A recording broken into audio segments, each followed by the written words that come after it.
Hello, everyone, and welcome to another episode of the Black Spinner Music Vidcast with me, Andy Rodriguez, and Al Horta. What's up, Al?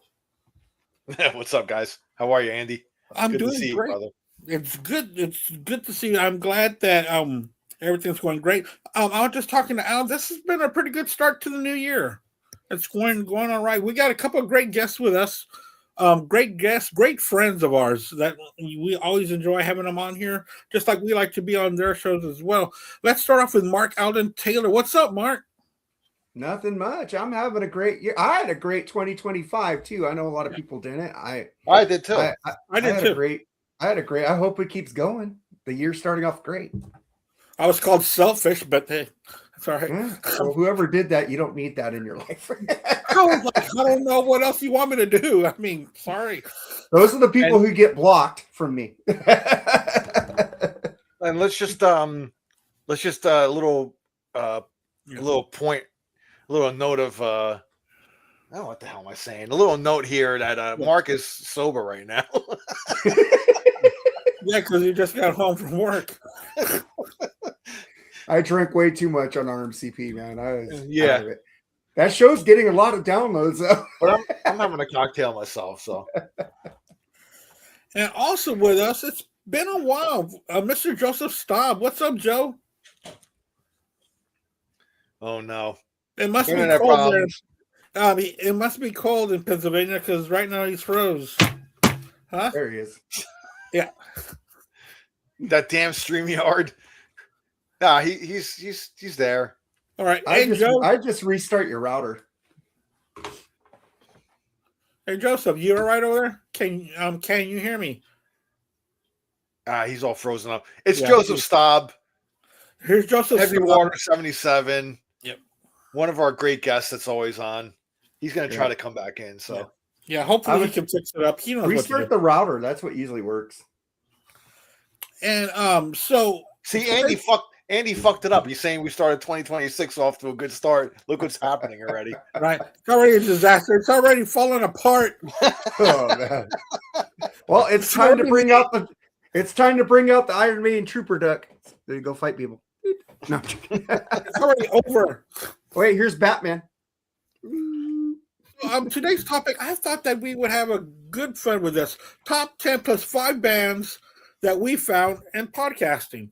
Bands that we were introduced by doing shows or listening to shows or among our friends and brothers and sisters that we podcast and talk about music. Now, I'm going to have some choices on here that might surprise y'all, but I did know those bands, but by podcasting and knowing more about it and the enthusiasm of my fellow podcasters and friends, I decided to dig in a little bit more. So that's why those bands are in there. It might surprise a couple of y'all because they're popular bands, but I didn't really get into the nitty gritty until I started podcasting and stuff like that. But before we do that, we have a segment called What's Spinning. So I haven't bought anything new lately. I've been buying a lot. So I said, you know what? I got to actually sit down and listen to these things. Of course, I listen to things that I've had for years and not the stuff that I've been purchasing. But let's go around the horn. Oh, was he coming back in? Oh, no. Let's see. There's black. What is this, Pearl Jam? Black. So, Mark, what's been spinning for you, man? Oh, I forgot. I just got this one. This is a fucking great album. The new Alter Bridge, man. This is banger. This is harder than I've ever heard them. My God, this album just fucking rocks. It's Cool. It's a really fucking good. Every album they seem to get harder. It's like I love it, and I've been listening to the new Rob Thomas album that came out last year, and the new Bryan Adams is really good too. Yeah, I started that Bryan Adams from your recommendation from a song that you had picked that was on your 2025 list. It's a pretty good song. Yeah, it is. I think it was the leadoff track from that album. Yeah. Hey, Joseph. Oh, Joe. Live from Pennsylvania. Live Frozen State. You should just tell him you should probably just use his phone. I bet it would be better. He doesn't have problems. He says StreamYard's the problem. I don't know. I don't know. Hey, all right. Hey, Al, what's been spinning for you, man? I pulled out this book lately. It's a Martin Popoff book. I had it, but I got it out of storage. It's the Iron Maiden album by album book.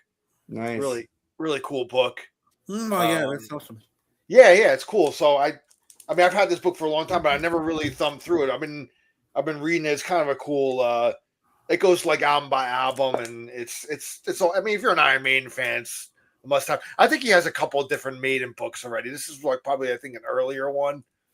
So you probably can't even find this one anymore, but he's always putting out books, and I've tried to get him on the show. He's always busy. He's a busy guy. So I mean, maybe one day he'll come on. But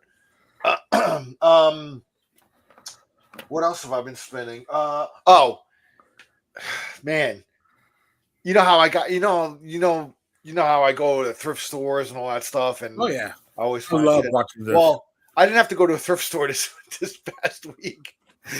A coworker of mine that I used to work with, he dropped off a whole friggin' case of like CDs that he's not like doesn't want anymore. Dude, there's got to be like 100 CDs in there, at least. You know. Yeah. And going through it, I don't have it here with me, and I'm not gonna go. I'm gonna make a video on my channel and go through them, just show them off and stuff. Yeah. I resurrected a segment on my channel called In the Bin, where I show off my, whatever I buy that week and thrift stores and all that stuff. But I mean, dude, there's some great. There's stuff that I have already, but there's a lot of gaps that were filled, man. Like for instance, like the Cult, right? I didn't have every single one of their albums, but he had like all the early shit, like even the Death Cult stuff. Oh, like Death Cult stuff's good. Yeah, dude, and like and I didn't have any of that in my collection, and I think some of that's kind of hard to find actually. So there's that in there, and it's a whole bunch of other stuff, and really cool shit, man. So awesome. I'm gonna make a show about it. I can't show all that stuff off here because it's just too much, but. Dude, it's I come because he knows I'm a music guy, so he actually gave me a guitar amp too and a multi-track recorder, an old Nice. because he's a musician himself. Yeah. So me and him kind of bonded at work. He doesn't no longer works at the company I'm at, but I mean we stay in touch, we stay friends. Right. As a matter of fact, over the summer we went to go see Nine Inch Nails together. He came with me, my daughter, and my wife. So So he texted me a picture. He's like, "Hey, I'm not using this amplifier anymore. You want it?" And I'm like, "Fuck yeah, dude! Come on, man." So I think I gotta fix it though. But anyway, it's like a vintage amp, so it's really really cool to have. Anyway, so he gave me a whole box of shit, man. I gotta make a video on it. So I'm not gonna go through it, but the book is really kind of what I've been thumbing through this weekend and stuff like that. So. The Cult was even touring on the Death Cult, calling himself the Death Cult. They had a few shows called. They were just doing shows like that, right? Yeah, doing that early stuff. Yeah. Mm-hmm. But even there was Cult. I didn't have Dreamtime, the debut. Oh, that's a good one. I didn't have that on CD, and then Love. I only had it on cassette. I didn't have it on CD, so that's in there. Yeah, Love is a great album too. I that's really when it was still like kind of that gothic, kind of post-punk. Yeah. And then the next album they go, whoa. Electric A discovered AC/DC. Well, they kind of had the elements on Love Rubin too. It was Rick Rubin that really kind of did that. So, and to me, Sonic Temple was kind of the best of both worlds. Like the earlier, a little bit of gothy stuff mixed with the harder. I think it was kind of a mixture of both. Yeah. There's Joe. Hey, Joe. What's up, man? Can you hear us? Still having trouble, man. I don't think he can hear us. I was excited. And maybe he'll keep maybe he could use his phone. Yeah. I don't know. That's what I was saying. Yeah, let me see if I can send that to him. Get off the Wi-Fi. So yeah, that's what I've been spinning anyway. Well, Andy. I have been spinning quite a bit lately, so I'll go over these just just real quickly, I started off with this compilation album called Vintage Rock, which was pretty cool. And I was listening to it, and side one ends with Magic Carpet Ride, which I absolutely love Steppenwolf. And there were certain parts on the ending there that I just haven't caught, that I forgot were on there. So I went ahead and spun Steppenwolf the Second. This is a really good album, man. This is a really good one by Steppenwolf. I dig him a lot. I was telling Joseph just the other day that I got this in the mail on Sunday. This was one of my 2025 picks. Spock's Beard, the Arcade. Oh, cool, dude. Yeah, dude, I was excited that I was able to get this. I had like an Amazon gift card for Christmas, so I said, you know what, I'm gonna pop it towards this. So, and I've been getting into Queen lately a lot. I know you've been picking them a lot on the freeform when you're on there. Yeah. I started because I really, for about a week and a half, I really did the first 3 albums, and now this week I'm going to the next 3. But my good friend Jerry Soupy had passed this on to me, and I really enjoyed it. It's Queen's Greatest Hits Part 2. Nice. I've still been spinning this. I've been on that for a while, and Bebop Deluxe, a band that I'm starting to get into because of their guitar playing. Bill Nelson, bro. A double album, huh? Bill Nelson, the guitar player, is a fucking monster. Yeah, I'm really getting into them, dude. Really dude. I also found this one by them, dude. I really love this album cover, bro. Look at that album cover. Oh, that's cool. That's I'd like a shirt of that. That's fucking cool. It looks like that, and when you turn it around, it's a bass of some kind. Yeah. Or a guitar. Looks like some Oingo Boingo shit there with the skulls. And when I was getting on BS last week, this was on the record player, and Mark was asking me what it was, and it was Kansas Vinyl Confessions, which I really did this one. Me and Jerry thought it was Loverboy, and I gave Jerry shit. Dude, you're a bigger Kansas fan, and I didn't know that was Kansas. That was funny. But it was going in and out, so we couldn't really hear it as well. Right. And Dickie Betts and the Great Southern. I'm a big Dickie Betts. I have that on. I think I have that on. Fan. I just packed up all my vinyls because I'm moving. I got my vinyl boxes here. You're moving again? Yeah, my girlfriend got a house in Redlands, nice house with a pool. So I'm gonna move there, and I have my renter here. She's gonna rent, and I got my other friend to rent another room. So I'm just gonna be out $130 a month making up for the land rent, but that's better than 1,000. Yeah. So. Oh yeah. And then one day I'll sell this. I'm just not. I'm not a person to kick somebody out when they don't have a place to go. So she's my family, so I'm taking care of my family.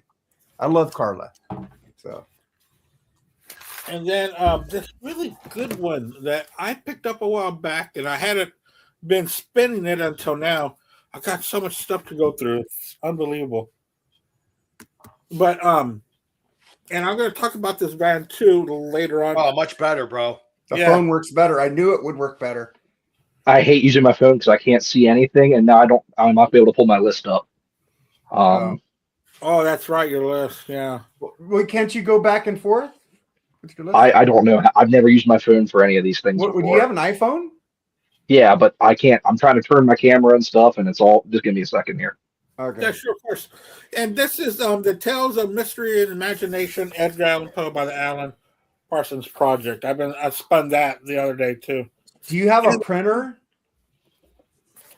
I'll take care of it, Mark. I'm fine. Okay. And and the reason why I was spinning these, I was going through my closet. I found these, man. Haven't worn these headphones to hear my albums in a long time, and it's fantastic, dude. Right? I got these like 20 years ago from a Radio Shack, which we all remember Radio Shack.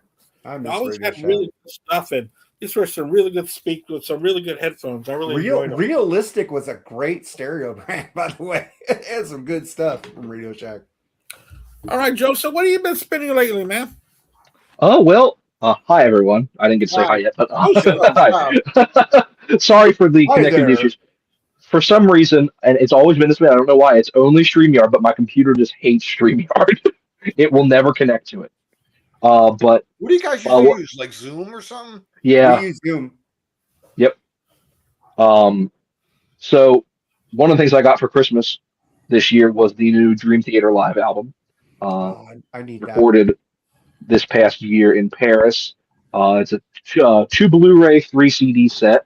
And what I love about this, I found it really cool. I've never seen a lot of bands do this before. It comes in a slipcase, but the DVD and the CD are in separate cases. So, like, you get all kinds of pictures and stuff, and there's the Blu-rays with the booklet in it. And then the CDs are in their own thing. So, like, if I wanted to take my CDs in the car with me, I could just take the little CD case and not have to take the whole thing, which is really fun. Lucky you have a CD player in your car. Oh, I do. It's great. I love it. I absolutely. Well, love it. wait till you buy a new car. Oh, I know. I will always try to buy something that has a CD player in it because I always try to listen to CDs. That's why I usually keep like a classical CD or two in my car at all times just to throw something on. They have this thing you could plug into a USB port, like a port. Oh, I know. That you could use. Yeah. And I mean, I always have a ton of music on my phone anyway, so it's I'm never usually too far from music, but I like being able to play CDs in my car. Yeah, me too. As soon as, like, especially you get a new CD, you haven't had time to rip it into your computer. You just want to put it in the car and listen to. I got to go to stream it, and it doesn't sound as good.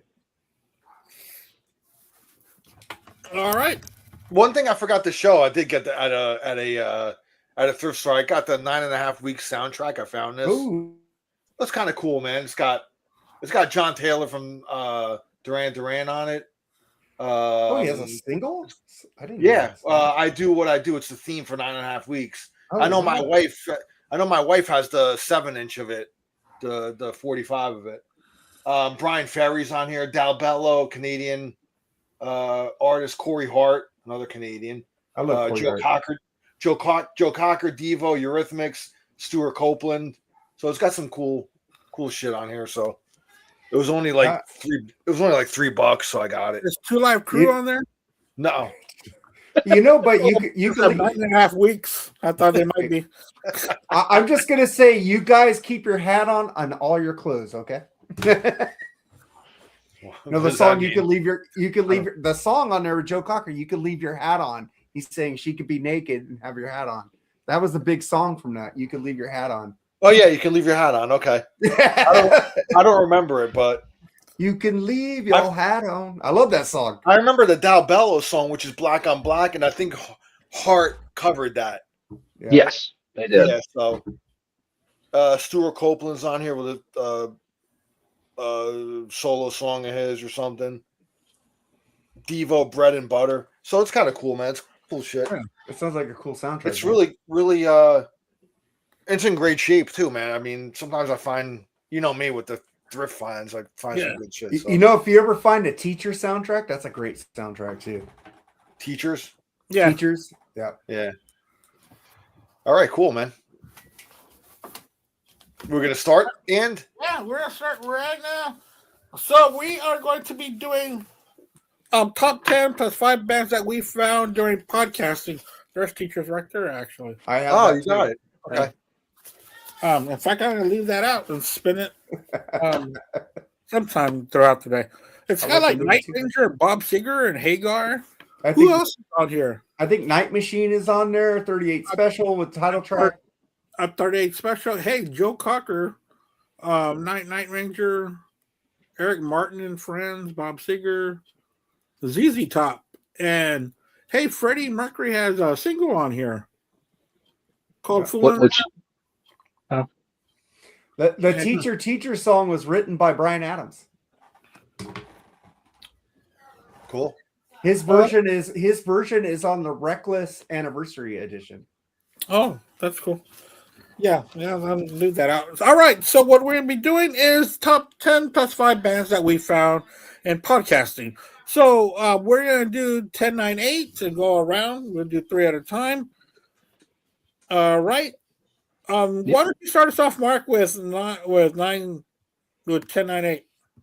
Well, our good friend Brian Davis, I was talking about some bands. He goes, "Have you heard of Dorothy?" I go, "No."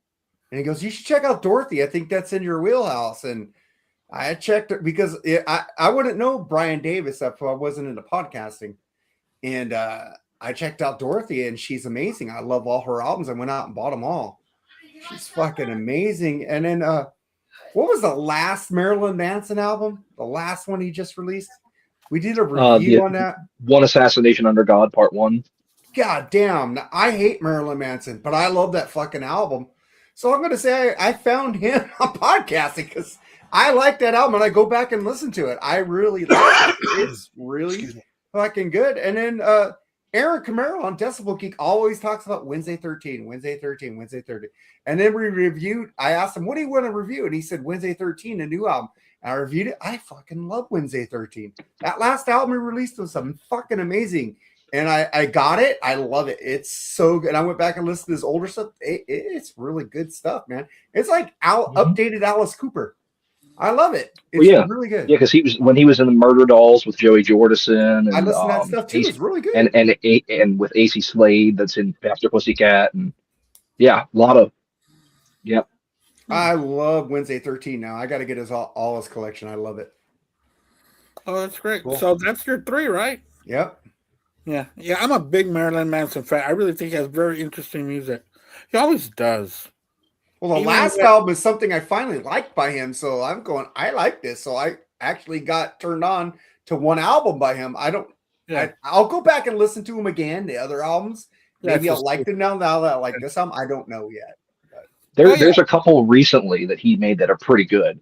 I know people are kind of hit or miss with the one that he did with Shooter Jennings, but I thought it was a pretty good album. But the last 3 or 4 that he's done are actually really, really good albums. Yeah, I thought so too. I think he keeps on getting interesting. Still does. Well, a few years ago, he was in trouble, like with a lot of allegations and all that shit. So he kind of laid low for a while, and it seems like he came back kind of strong, dude. He got a whole new management, he got a whole new record deal and shit. So he got sober. Yeah, he got sober. He worked out. I think he actually worked out and got in shape. Yeah. So he's coming back with a vengeance. Yeah, good on him, man. Oh yeah, it's good to see and hear stories like this. Jerry and I saw him at Oklahoma, and he talked a little bit about what had been going on in his personal life, because this was the first time he had been on stage in a while. And dude, he fucking rocked it, dude. He owned it. But he would stop every once in a while and talk about, he wasn't being shy about anything. He would just come out and say, what he's been going through and this and that. So it was hurting. If you ever watch his interview on That Metal Show, it's pretty harsh. It's like me on Rock and Metal Combat podcast at the end of that last episode. He's out of it. He used to be in a really not good place. There's a lot of those interviews. Fucking absence and shit, bro. Yeah, absence. Yeah, he was out of it. I mean, the guy was fucking insane, And listen, I'm not saying it's right. All right, disclaimer right here. I'm not saying it's right, but when a girl goes and dates Marilyn Manson, you gotta fucking know what you're getting into. Come on. Well, and a lot of it's come out that it was not true. Bullshit. It's bullshit. Yeah. Even the Rose McGowan stuff, or is she just nuts? The really big one did Rose McGowan speak out against him? Yes. Saying that he was abusive? I don't remember that, but I don't remember seeing that, but I know whatever the big one was that got him dropped by his record label, it all came out that was not true. I'm sure. Yeah. Mm-hmm. That was the one with Rachel Woods, I think, or something. Yeah. Versus Marilyn Manson. The whole Me Too movement had started, and I'm not saying anything. I'm not saying Marilyn Manson. I'm not saying that the Me Too movement shouldn't be there. It should be. Women have been abused through time, through like Hollywood and music and whatever. I have no doubt in that, you know. But then, you know, when things like this happen, you always get people come out of the woodwork looking for the almighty dollar. Well, listen, let me try to strike while the iron's hot, you know, and you get a lot of bullshit mixed in with the truths. Okay. You know what I'm saying? So my bad. It was the Rachel Wood girl, but a day ago, this is funny. I just looked it up. Scream star Rose McGowan defends Marilyn Manson against accusations. So she's saying he did nothing. So that's good. I figured that out. Yeah. Hey man, he could be a little freaky. You know what you're Marilyn Manson. You've got to know what you're getting into, man. Come on. You know what I mean? So but the thing that with Marilyn Manson, when he really was losing himself, all that was media, spotlight, people wanting paparazzi and all that, and wanting the headlines and this and that. And now that he's been left alone, the dude's just working. Yeah, it's a very similar thing to what happened to Alice Cooper. He went a little too hard into the character. Yeah, he started living the character a little too much, and thankfully, hopefully, what happened with Alice Cooper happens with Marilyn Manson. That because I mean, Alice Cooper for the past 40 years has been doing amazing, and has been living his life, and he was able to finally separate the two lives. He was able to separate Alice from Vince. Yeah, and so I think hopefully that this whatever Marilyn Manson has gone through, hopefully it sticks, and I hope that he's able to come out on the other side and continue to live his life. He's on the right track right now. He definitely does, yeah. So let's see in the future if he sticks to it, you know. Yeah, well, I really hope for him that it does. I thought Rose is one of his accusers; she's one of his defenders, so that's cool. I'm glad I fact checked myself. Yeah, so. good. And the thing with Cooper was that, you know, when in the beginning he could have just been a simple footnote. Instead, he made himself a legend, and hopefully, Marilyn Manson falls in that same footsteps because he's got the music to do it. Mm-hmm. And I'm glad that I heard that he's got a whole new team around him, because that's what also, you know, we don't realize that it takes a whole team to get a band or a musician or any kind of entertainment to get going. It takes a whole team to make this happen. So it's good to see that he has good people around him. Mm-hmm. All right, Joe, what are your 10, 9, 8 bands that you found in podcasting? All right, so my first two are a little bit cheating, but not really. So I actually have only been really involved firsthand in podcasting for a few years now. I've been guesting on here, on Mark's shows, been doing my thing with Jerry. So I there's actually not a ton of bands in personally doing podcasts that I have discovered. There are a few, and I'll talk about them. A lot of bands that I've discovered is from being in the general world of podcasting, going back to 2015 when I first discovered Rock and Metal Combat. Mark and I have been friends for pretty much that entire time. I met Mark 10 years ago, and I've known you guys for a long time now. And just being around all of you and just discovering bands and talking about music. Andy, a couple months ago, made a great group, and we talk about music, and it's really awesome. And there's a lot of bands that I've discovered through talking to all of you guys. And so the first pick is 2 bands that I've discovered from one gentleman this past year, actually. And it's 2 bands I'm really starting to get into. And that is, Mark, close your ears, our buddy Chris Elio. And 2 bands that he's really turned me onto this past year. One that was a little bit, I'd never heard of them before, and they have, I believe, 2 albums that I really, really dug into, and they are a band called The Contortionist, and they are really, really good. I checked an album out that he recommended to me, and it was really great. It's kind of atmospheric, kind of prog, but not prog. It's just a really, really great kind of accessible music. On the other end of the spectrum, the other band that is at my number 10 here is Between the Buried and Me, which I had heard the name going back years. I knew of the name. I never really checked them out. And they had a new album that came out this year that was Chris's number 1 when you guys did your list a couple weeks ago. And when that came out, he put a post on Facebook and was just raving about this album. And the way he was talking about it, I'm like, I really think I should check this out. And so I responded in the comment. I said, I think I'm going to check this out. And he said, dude, I think you'll love it. Get back to me. Let me know what you think. And then I'll kind of tell you where to go from there. And so that night I listened to the album and it blew me away. I had never really heard anything like it. They're extreme at points, melodic at points, weird, catchy, progressive. It's all kinds of different stuff rolled into one. And I absolutely loved their new album, The Blue Nowhere. And so Chris texted me, he's like, hey, what did you think? Did you check it out? I said, yeah, I just finished it. Oh my God, that was amazing. Where do I go from here? And so he recommended me a couple of their other albums, Colors, and a couple other different albums throughout the past. And so I went out and I listened to all these albums. And I've really, really been getting into them a lot lately. And I was really, really happy. Those are probably the two most recent ones on my list that I've gotten into.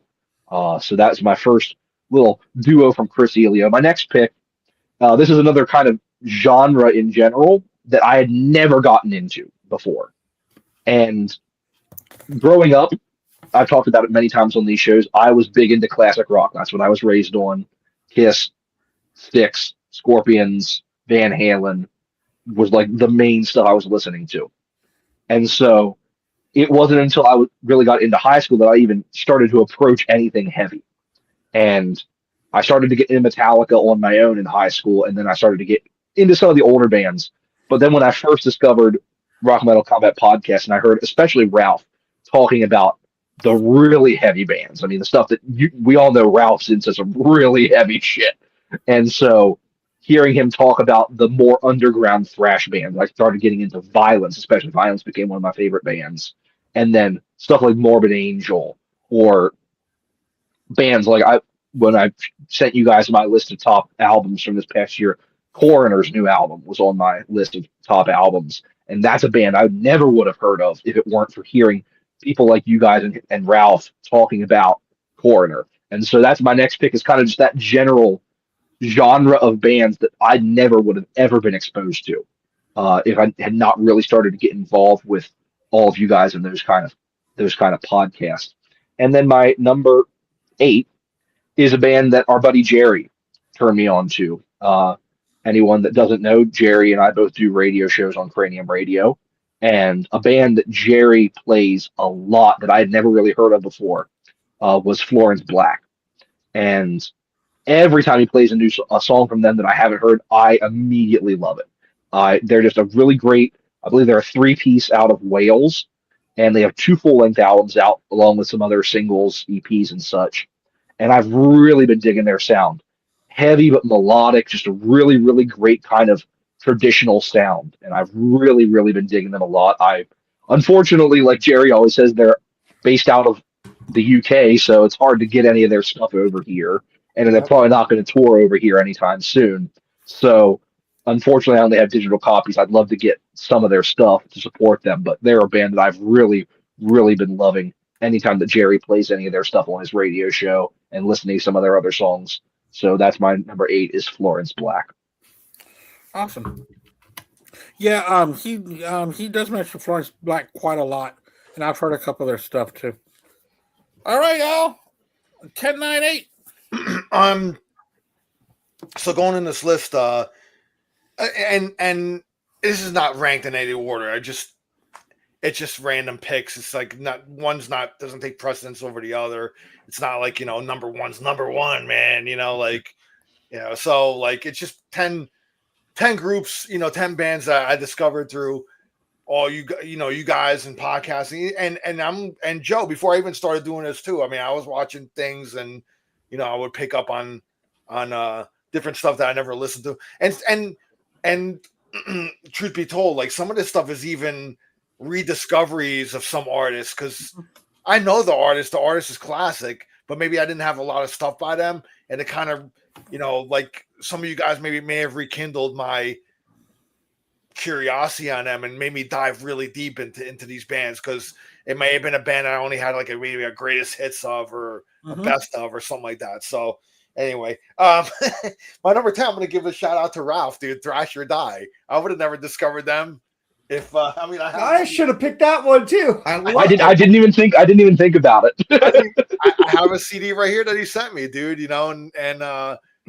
Poser Holocaust, and I have the other one too. I have both the Um, CDs and a shirt and a freaking vinyl. I got the vinyl Yep. as well. I don't have a shirt though. I got to get a shirt for I got the shirt. He But- sent me a shirt for free.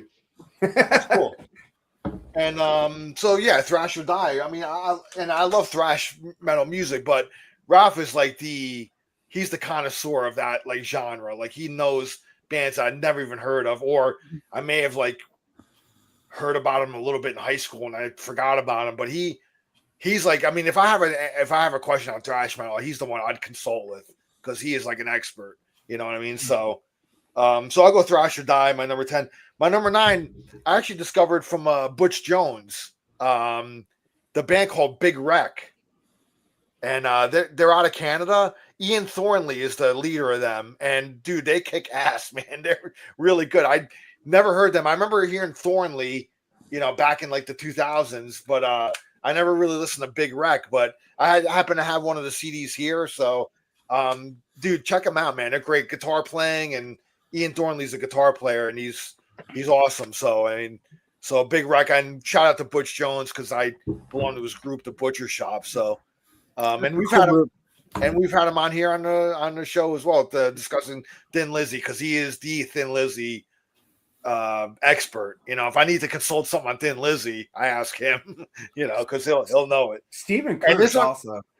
And this is a rediscovery or a rekindling of an artist that I love, but I never had a lot of his stuff. And my buddy Andy right there, my co-host, Neil Young, dude. I mean, I know your love of Neil Young kind of is very infectious. So I never had a lot of his stuff, man. And because of you, I kind of went out and discovered more phases of his career and stuff. And, kind of rekindle my fandom of him. I love him. I love Neil, dude. He's a great artist and just doesn't stop, man. He just keeps going forward and forward and doesn't really look back. You know what I mean? Yeah. So, and the guy's what, 80? Is he 80 now? Pretty 80. much. He's Yeah. pushing 80. Dude, I mean, Had a birthday in November. and he just doesn't stop, man. He just keeps going, So thank you, Andy, for that. So that's my 10-9. So Thrash or Die, Big Wreck, and Neil Young. And I know Neil Young's been around forever, and I have a couple of his albums live. I mean, when I was a kid, my brother had the Live Rust album, and that's probably my favorite album of his, the live album. But I only really had like Decade, like that greatest hits 2 CD thing that he had for the longest time, besides Live Rust, though. So now, I went out and I got some other of his stuff. So it got a lot. Dude, he's got a lot of albums. He's got a lot, dude. Holy He's got shit. so many styles, but it's all rock oriented. It almost pushes Zappa territory. Yeah, he really does. Just Especially with not- all the bootlegs and stuff. Oh yeah. Hey, speaking of bootlegs, bro, what was that that picture of all those cassettes you took over me? the weekend? Yeah, you. That's concert that I recorded, field recorded. Yeah. Dude, that's awesome. I was reading And that's all not those. even all of them. I know that I have another box like somewhere. I think I have more DAT tapes and Yeah. stuff like that. Yeah, Oh, I those used were to. on cassettes or what? I was really in the bootleg trading community like years ago. Yeah. Where I would like trade. I mean, it would be like mail trades before BitTorrent became a thing. Everybody would mail each other CDs, CDRs, and Yeah. things like that. So people would email lists to each other, and and stuff like, oh, I kind of need this, I need this. So we do trades and things like that. So I mean, I recorded. I used to have a portable DAT recorder with an external microphone that I would bring to concerts, and I would bring it stealth. I would hide it. Yeah. And bring it in, and I would record shows. I have like you saw all the shows I had, and that's not even, dude. And that was before, and after that, I got a hard disk recorder. So I have a shitload of shows sitting on a hard drive that don't even, I don't have to buy. I didn't have to buy because actually buying like blank DATs and all that it got expensive, Yeah. So finally, I got a hard disk recorder where I could just record onto a hard drive and just transfer it, But I have a ton of shit that's unreleased that I never, because I used to go on this is a BitTorrent site I used to go on where you could post your shows and people could download. So a lot of those shows that I showed in the picture, a lot of them are circulated. They're out there, if you do some digging, and you could probably find them even on YouTube. You could probably find them now. But the funny thing is, I used to go to like record shows, and there used to be guys that used to sell bootlegs. And I remember going there, and I used to see like CDs of shows that I recorded that the guys would be like selling and shit, man. You know, Yeah, I would just kind of chuckle at that. I never sold anything. I was just a trader. Yeah. And, I never sold anything to make money off the artist. It was just more of a community, a trading community. I was a part share of. music. Yeah, share music, you know. But like, you know, you're gonna get the guys that are gonna like press shit up, put it on eBay, and sell them as like CDs and shit like that. Yeah. So, you know, what are you gonna do? Once it's out there, it's out there. I can't do anything about it. And it's not, I can't go making a stink about it because I fucking illegally recorded it. Yeah. you can't exactly do anything about it without outing yourself as the guy that recorded it. Show. But yeah, you can sell it. It's like, that's like saying, hey man, this guy's taking credit for my murder. Yeah. My hard work, and this guy's fucking pressing on a CD and is making money off it. Go figure. That's awesome. But now the vinyl, there's a lot of bootlegs getting. Oh my god, yeah. Again, man. Yes, You know? yeah. If you go on Amazon, I know Genesis has a ton of different bootlegs I've seen pop up. A lot of bands, they sell those box sets of like the FM broadcasts and stuff. And I've got the ABC vinyl with like Garden Road on it from Rush doing it live, you know. Like that. And the FM broadcasts are good quality because they're all, you know, they're and I got a specifically Queen one recorded for also. the It's radio. pretty good. Yeah. Well, I gotta say, man, I gotta say, a lot of my shows, man, they sound pretty good, man, for audience recordings, man. Right. Because I would have the microphone, I would wear a hat and have the mics like on my hat, Nice. you know. So because the more elevated you put the mics, the less crowd chatter you're gonna get. yeah, it's not stuffed down in your shirt or something. Yeah, it's not like muffled or like So I had a specific hat that had these clip-on mics, or I would wear glasses and clip the mics on like my glasses here. Yeah. And you know, and they were small. They were like this. I used to have a bigger microphone, but and then it would go into a preamp, a little preamp box I would have that you can adjust the level of because you could see on the recorder, you see the level meter. So you don't want to push the level where it's going to distort. You want to have, you know, and the first song you're kind of adjusting because you don't know how loud the concert is and all that. So then I get it to a comfortable level, and I could tell where the meters are. It's not clipping, so it's good, you know. And then I would take it home. I'm getting into a whole lesson here, but I had a program on the computer where on that or like the mini disc or any of that, you had to transfer the shows in real time. So you had to let it play while going. So you had to let the whole concert. It's not like it was a file that you could just drop and drag onto your computer. You had to fucking play it out, and it would go into this program where it would show the waveforms, and then I would chop it up into the tracks. You know, each track, each song, and then I would burn it onto CD and trade it with people. You know. And I'll send you guys some stuff, man. I got a lot of great shit. So great. There's some DATs that I never got to transfer though, and the problem is I don't have the DAT thing anymore. Right. So I can't transfer the tapes. But I have a friend of mine that is in that community that he says he has a DAT deck that he says I'll send him the tapes and he'll transfer them. So hopefully I'll send him this shit. You know. So anyway, Andy, go ahead, man. All right, let me get started with 1098. A lot of these bands, y'all might be surprised that they're on my list. It's because I know who they are, but just like Al was saying, once they're mentioned by one of y'all that I respect y'all's musical taste, I start to dig deeper from what I had, and now I'm a major fan and have a major collection of these certain bands. I'm going to start with number 10. This was courtesy of Brad Dahl. I'm going with Mahavishnu Orchestra. Wow. This was introduced to me right when I was starting to get into the jazz rock fusion stuff that I was into last year or the year before. But it all started from Mahavishnu Orchestra. And also, that also came from Al and doing Billy Cobham as well. So someone else that I went and bought his 5 CD disc thing from Amazon. Absolutely loved the whole thing. So that's something that I found out from podcasting, and that was pretty cool. And also, I'm going to stay in the jazz area, and I'm going to go with someone who is one of the most famous jazz musicians of all time. That doesn't mean that I heard that I would listen to him, but I'm starting to get into Miles Davis. This was something that Al had talked about. His brother would listen to, but also Edwin Kanastrashi. Yeah. He's a big fan of Miles Davis, and we've already talked about different eras. And now that everything that I see has Miles Davis' name on it, I grab it. So that's another guy that has like 1,001 albums. Oh yeah. Yeah.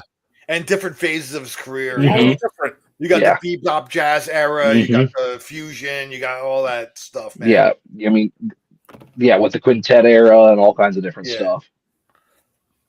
I personally liked his diffusion. Oh yeah, I mean, Bitches me Brew is too. one of the greatest albums of all time. Absolutely, man. Absolutely. That era from like 68 to 74. Oh my god. Oh yeah, I mean, in a silent way, Jack Johnson, all those albums are just And a lot of top tier. And like Zappa, a lot of artists grew out of his band, man. Oh yeah. You know, so And that whole jazz rock fusion was just insane, dude. yeah. All that really looking and reading and going, this guy was here, and it's such like a hard rock English band kind of thing where they all shared each other. Oh yeah. They all worked hard to get the genre started. It was like the genre was bigger than the band. Oh yeah. Pretty cool, you know. And they worked hard for that. Man, my phone keeps on closing up. This is a band that I didn't even have an album by them, but I knew their greatest hits. I knew songs like "Don't Fear the Reaper." That's about it. Started podcasting with y'all.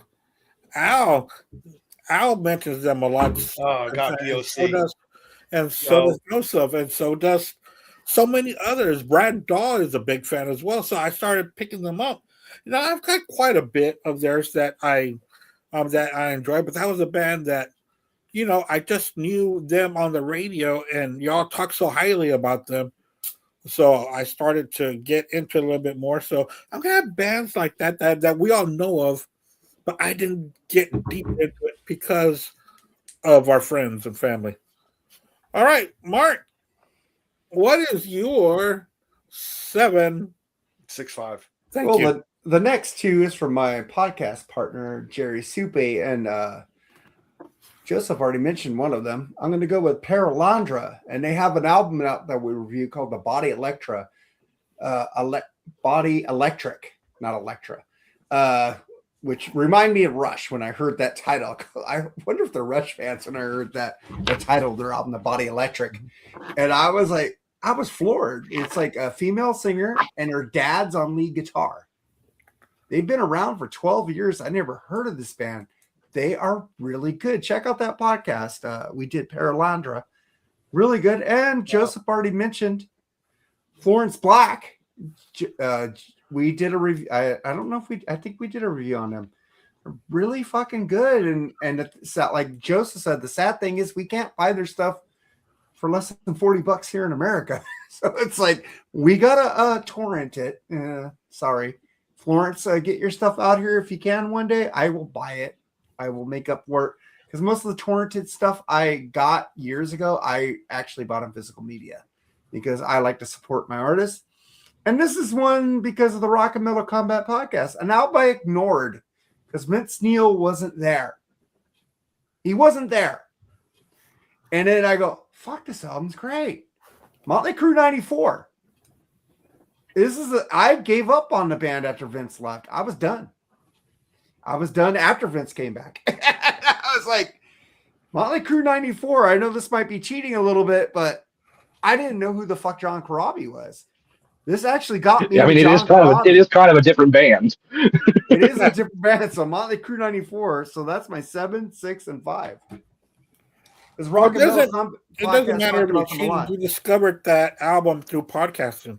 Yes, because they talked about it so much. I go, let me go fucking hear this because I don't do they still talk about it much, and I hate that album. I love that Yeah, album. Andy's not a fan of that. Oh, it's Nah. my second favorite Motley Crue album. I love that album. And number one's Too Fast for Love, right? Oh, of course it is. No, You know it. Feel good, man. Joe's Dr. not a- Feel good, Joe's man. not a fan of that album. Now, do I know Joe or do I know Joe? You know what? Merry-go-round around yourself, Joe. I love this. Yeah. Merry-go-round, fuck you. Hey, we want to say hi to our good buddy out there, Jimmy Schwartz. How's it going, Jimmy? Jimmy James. Jimmy. All right, Joe, what's your 789? No, 765. 65. Thank you. So funny you just mentioned Jimmy, because 2 of my top 7 picks are actually because of Jimmy. One of them, my next pick, is a joint because of Andy and Jimmy.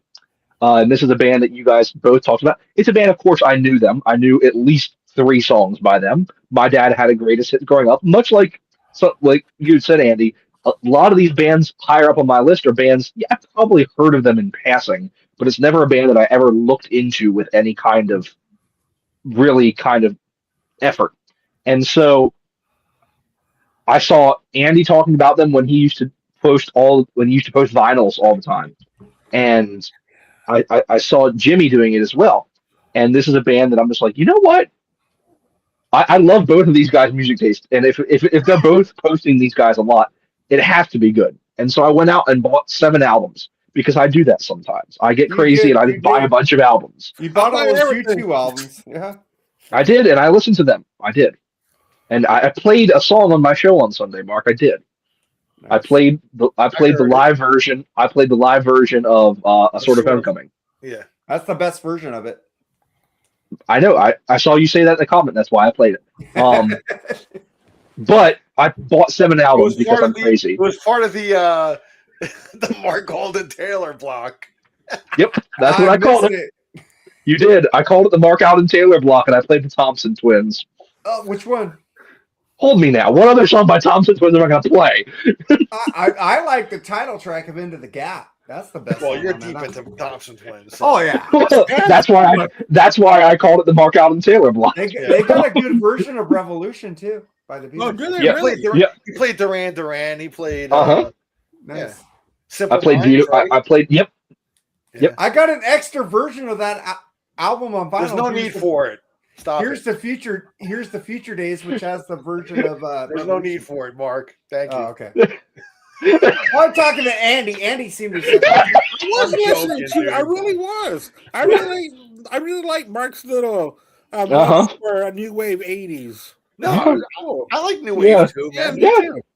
Oh no! It got really funny in the chat room when I started playing these songs. I can't remember if it was you or if it was Jimmy. I said Thompson Twins, really? I love Hold that me now. song, There's though. better songs than that on that album. That's the only Thompson Twins song I know. I love that song. I love that song. Yeah, I made a comment in there too that Ahmed Zappa would love you because he's a huge fan of the Thompson Twins. He always talks about them on his show. Because I call in a show like sometimes on live Friday nights. Yeah. Yeah. You know, and he's there was a show he dedicated like the Thompson Twins. I was like, Yeah. holy shit! Okay, you're going deep into that, man. You know, Yeah, nobody dedicates anything. there's to no twins in that group either. No, there's not. It's a black guy, a white guy, and a chick with pink hair. That's where we're Two at. of them used to be Oh, were they married. married? Yeah, two of them were Yes. married. Tom Yeah. and Alea. Yeah. They were married at one point. Yeah. And surprisingly, it wasn't the black guy and the white guy. Oh, was it? Oh, the couple brought their black friend with them. Not that there's Yeah. anything wrong with that. And the only one playing Thompson Twins About the now black is neighbor. Tom. Yeah.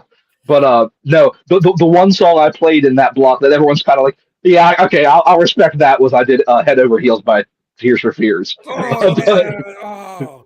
Everyone's like, okay, yeah, Tears for Fears is good. That's But, my favorite song by them. But me too. You don't know the song "Lies" by Thompson Twins? Lies. Probably not. Yeah, that's a great song. Probably not. I do. Yeah. Anyway, I don't know how we got into this. Hold on. I prefer Everybody Wants to Rule the World. Over That Head is a Over great song. That I is a great love song. I That is my absolutely love song. that is my first, and then Head Over Heels my second, and then The Hurting. I love that song, The Hurting. hmm Yeah, The Hurting. So good. I think But when I for me, saw I- Tears for Fears, they opened up with Everybody Wants to Rule the World.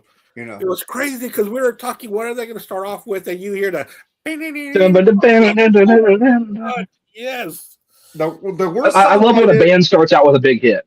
the worst song by them is called "I Believe I Fall Asleep." And then after them, Dropkick Murphys hit the stage. That was weird. What the hell? Ew. And then No. Mastodon ended that show. Did Flogging Molly come on after? No. Ooh, I like No, Flogging. Mastodon I like Motorhead Flogging did. Molly when they're Fastway. Well, That's Lisa crazy. Singer. yeah. But anyway, so my pick was I bought 7 albums and I listened to all of them and they're amazing albums, and I'm talking about the Moody Blues. And that run of 7 albums from the late 60s through the early 70s, stuff like Days of Future Past and Question to Balance, Seven Sojourn, all those, that run. Even some of the later stuff with like Long Distance Voyager and some of those stuff. Nights Some in really White good stuff Satin. later. Yeah, I mean that was the song I knew. I knew Nights in White Satin, and I knew The Voice. Those were like the 2 big songs that I knew. Right. Breathe And then deep.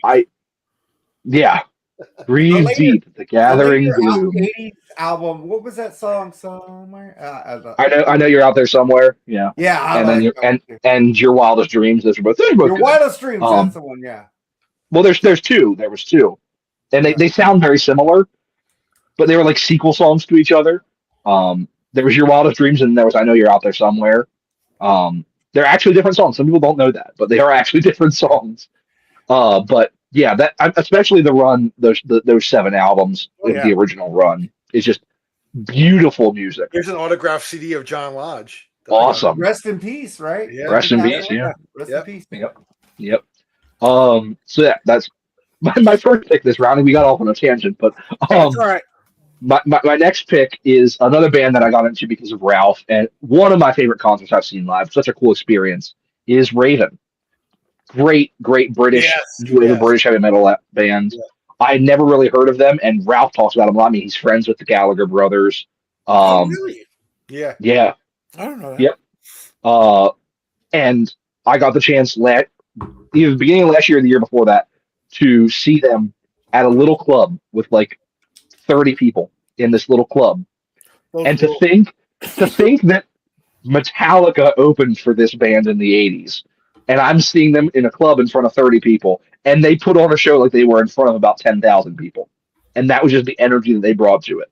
In front of these 30 people on a random side street in Baltimore, Maryland, they played like they were headlining Madison Square Garden. And it was amazing. And it was so cool to see them live, and the energy, and they sounded amazing and interacting with the crowd, and it was just awesome. And their music is so great, and it's really a band that I'm very, very glad that Ralph talked about, because I never would have known Raven. And so I like Raven. getting the too. chance then to see them live was just, and then I got to see Vicious Rumors open up for them, and Vicious Rumors is another band that was an honorable mention on my list, just because they're a great band. And now we talked about it. I can't remember which show I was on that we talked about it, but the new Metal Church lineup. I think it was ours. Yeah, it was on BS.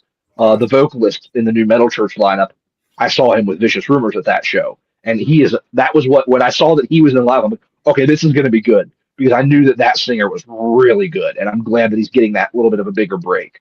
So, so Raven. Yep.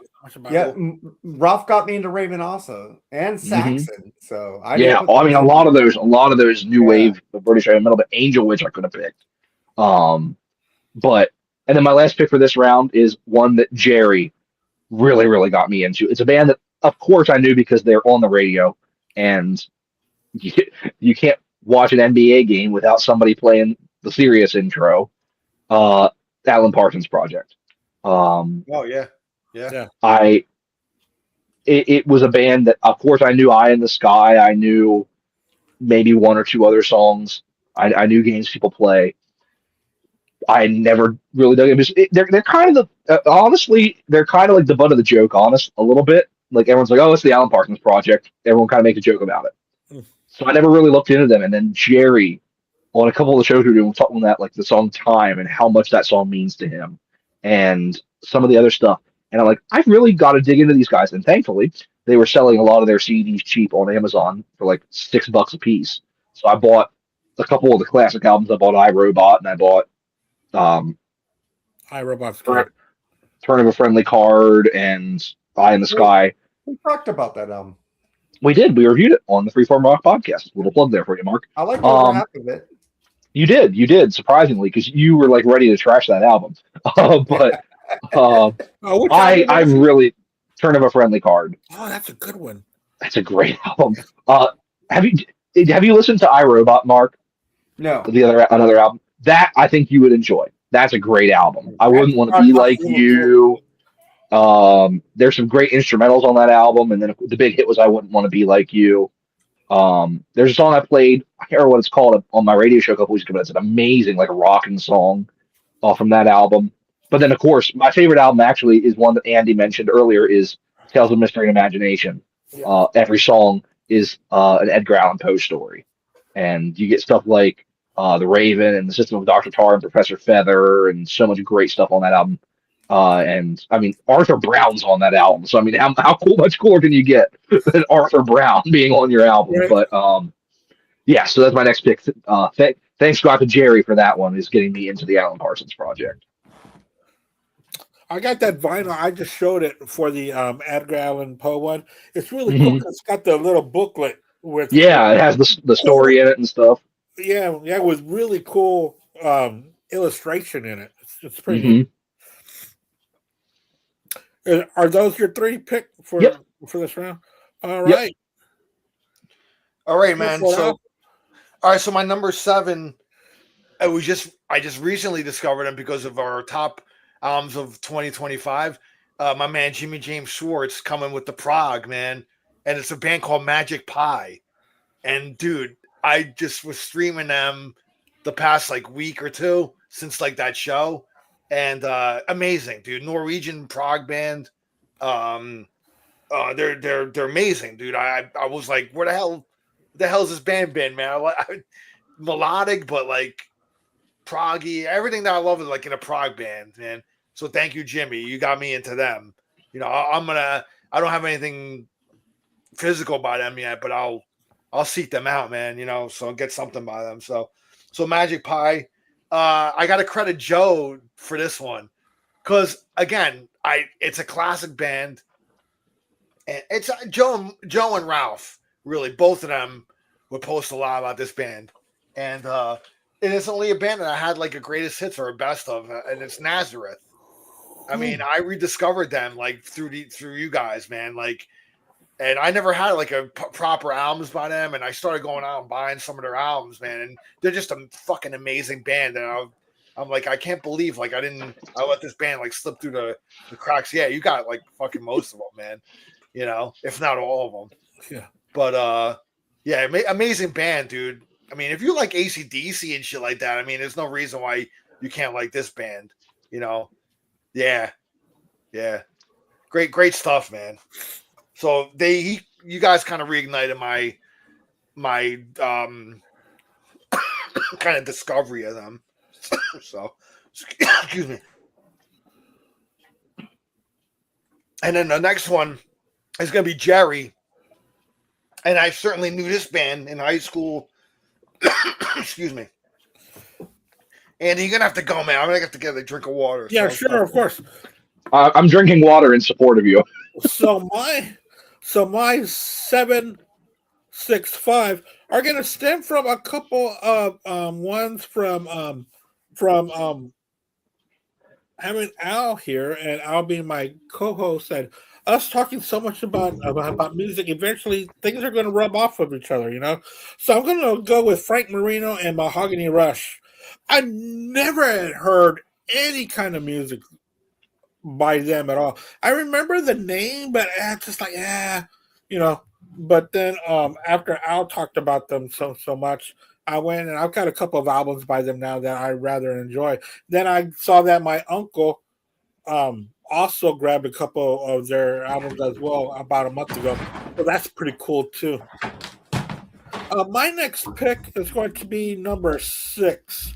Man, I swear my phone keeps on. I should just do good old pen and paper. And I'm going to go with a country singer or a songwriter, really, that I learned or I had heard from the great Kate Dore. She's one of my co-hosts on our show, Three Shots Down. We did a whole show about the gentleman, John Prine. I think he's a fantastic songwriter. She loves him, man. And I've heard of him for years, John Prine, especially down here in Texas. Even though he's not from here, I always thought he was, but he's from Illinois. But the songwriting and the songwriting in the 70s and 80s. So I learned a lot from him, but from Kate Dore. And after that, I am going to go with. My phone keeps on. Since that was already said, I'm not going to say Parsons again.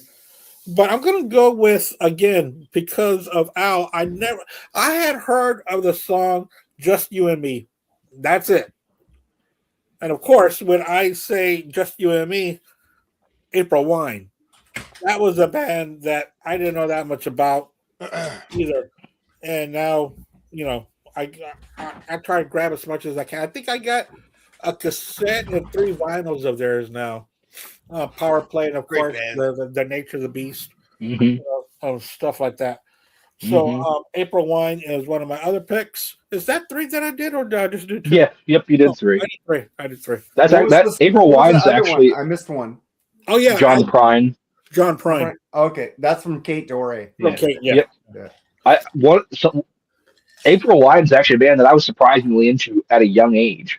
When I was in high school, I had like an internship at a record store, and nice. They would give me like discounts on buying stuff. Oh, cool. And I knew of the song "Sign of the Gypsy Queen," so I actually bought "Nature of the Beast" and "Power Play" and "Harder Faster," all when I was like a young kid, and so that was actually a band that I was surprisingly into before a lot of these other bands that I now know about. Yeah. But like, it's kind of weird that April Wine was a band that I was into back then.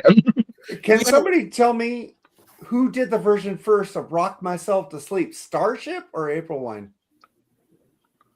Probably April Wine.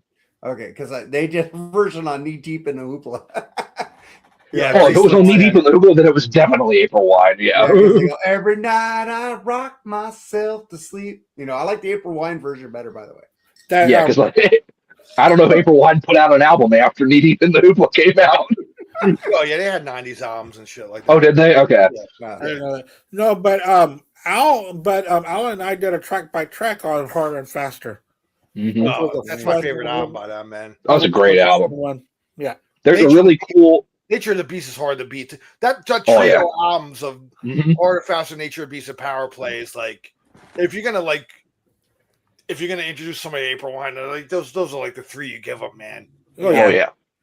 There's Amazon has this really cool thing where there's this like weird record company that does these 2-pack albums. Oh yeah. Where some of them are like on the same disc, but some of them are on separate discs, and they have sets like that for April Wine. They have one of them is Nature of the Beast and Power Play, and one of them is First Glance and Harder Faster. And I bought both of them, and they're like $10, and it's really cool.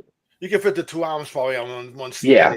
So I think First Glance and Harder Faster are on one disc. Yeah. But Nature of the Beast and Power Play are on separate discs in the same case. Oh, okay.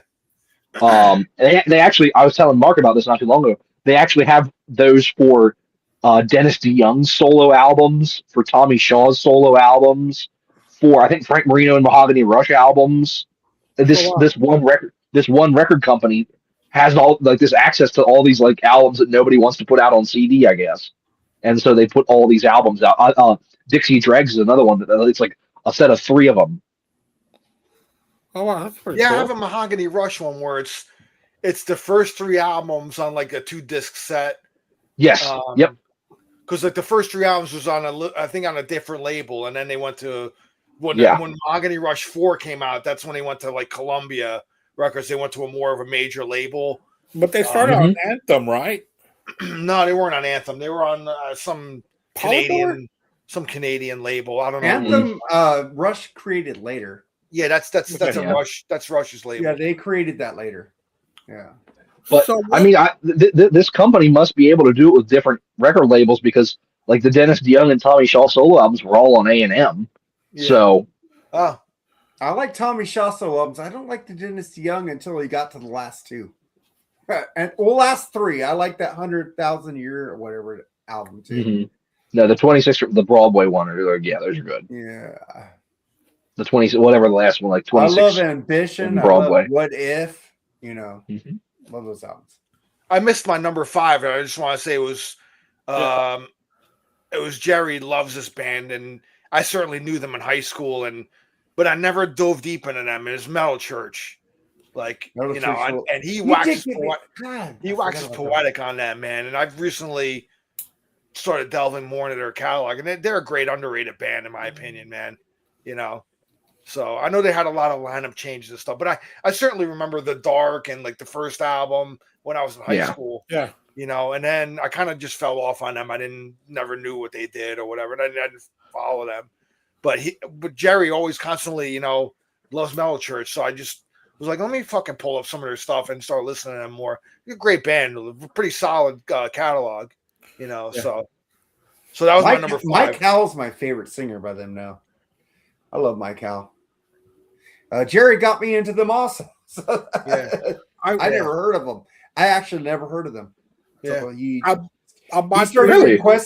started requesting them on that metal station a lot, and I go, "Oh, let me go get them for you." And I go, "Oh shit, this is good stuff." That was when I was a kid. There was an auction near here that I used to get like big boxes of cassettes from, and I had The Dark on cassette from one of those when I was like in grade school. So that's another band. It's like you wouldn't have expected me to know as a kid, but Metal Church was one of those bands that I knew as a kid. But yet I didn't get into. I think I owned a Metal Church cassette before I knew who Metallica was. So I never listened to the Metal Church cassette, but I owned it. That's awesome. I think they were about. I was gonna say I think there was about 3 copies of Melancholy and the Infinite Sadness in that box. No way! I love that album. That's awesome. Yeah. Album. Jerry sent me his CD. And all 3 of them went in the garbage. Yeah, you better wish that you would have held on to them now, don't you? I actually might still have them in a box somewhere. I might. I never threw any of that away. The cassettes make it a renaissance, man. Yeah. You can sell all those. I'm liking Youngblood because he did that. He did one of his songs with Smashing Pumpkins. That was fucking cool. Mm-hmm. And I go, let me That's a hear good this album. Idols. That album, Idols, is fucking amazing. Idols is good. Yeah. It's a great fucking album. I'm giving that. I didn't like him with Aerosmith because it didn't sound like Aerosmith. So that was it. I said that in Jerry played My Only Angel on his show today, and I said that in the chat room. The biggest problem with that song is that they called it Aerosmith. Yes, exactly. If they released it as Youngblood featuring Steven Tyler and Joe Perry, nobody would have blinked an eye. But Smashing Pumpkins did a song with him called one of his original songs off of Idols called Zombie, and you could hear Billy Billy has his own lines. Steven doesn't have his own lines with him. They separated it. Maybe I don't know if Steven can't do it anymore, but you can hear his harmony vocals definitely. Yeah, let me go check out this Idols album, and it was fucking good. I'm a kind of a Youngblood fan now. It's a good album. Yeah, Mm-hmm. Idols is I really gotta good. check it out, man. I never heard it. And It's I really, like dude. The first song on the album is over 8 minutes. Yeah. Over 8 minutes. It's really fucking good. It's a really good guitar It's work. got A lot of good changes. A lot of Queen influence on that album, by the way. A lot of Queen Mhm. influence.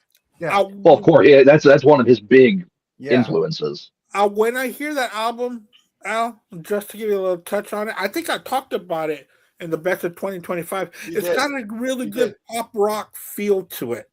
Yep.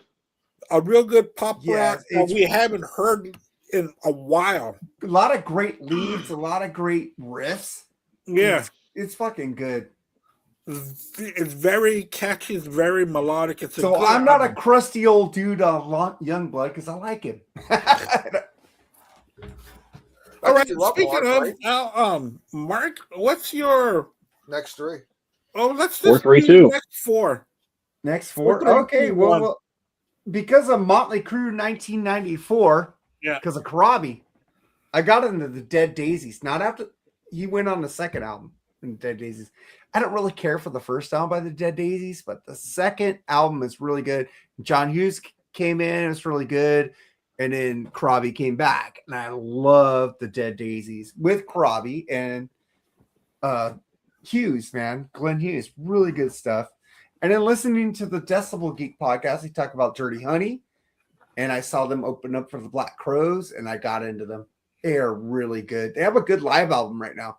Go check it out. Really freaking good. And then another album that Chris Senzak at the Decibel Geek got me, this band called the Descoda. They have 2 great albums out, but I heard they changed singers now, and they're recording a third album. I don't know if I'm going to like the third album, but the first 2 albums are really freaking good. Yeah, Jerry sent me an album of Dust on a CD, as well as something else, and it was really good. I liked it, and I still haven't even heard of them. I don't know It's where. really good. Dude, the first 2 albums are really like good. it. I don't know how the third album's going to sound because the singer Well, yeah, quit. of course you won't. So it's really good, man. Dirty Honey's really good. The Dead Daisies is really good. I need to pre-order the new Karabi album that's coming out, by the way, because I'm a huge fan of that. And I wish I jumped on that 94 Karabi live album that he did. It's kind of rare to find out. It's like, I think fuck. you can still get the CD. I think the vinyl's just rare. Oh, okay, because I want to get that too, because I really love that. So that's my 4, 3, 2. Let's do 1. Oh, You want me to go to one? all of them? Yeah, sure, yeah. Oh, Huh? okay. Oh, no, All right, that's then fine. my 1 is I don't know who got me this band, Gunshine. Really good fucking band. I really enjoyed them. They're like old type fucking sleaze rock. Really good shit. I love it. Gunshine. So check them out, man. I think somebody told me about them on a podcast or something, and I went and checked them out. Gunshine. I think Jerry played that song of theirs on one of his shows too. I got him into Gunshine. Oh, okay. I told him check out Gunshine. Yeah. Oh, that's Well, cool. what do man. they sound like?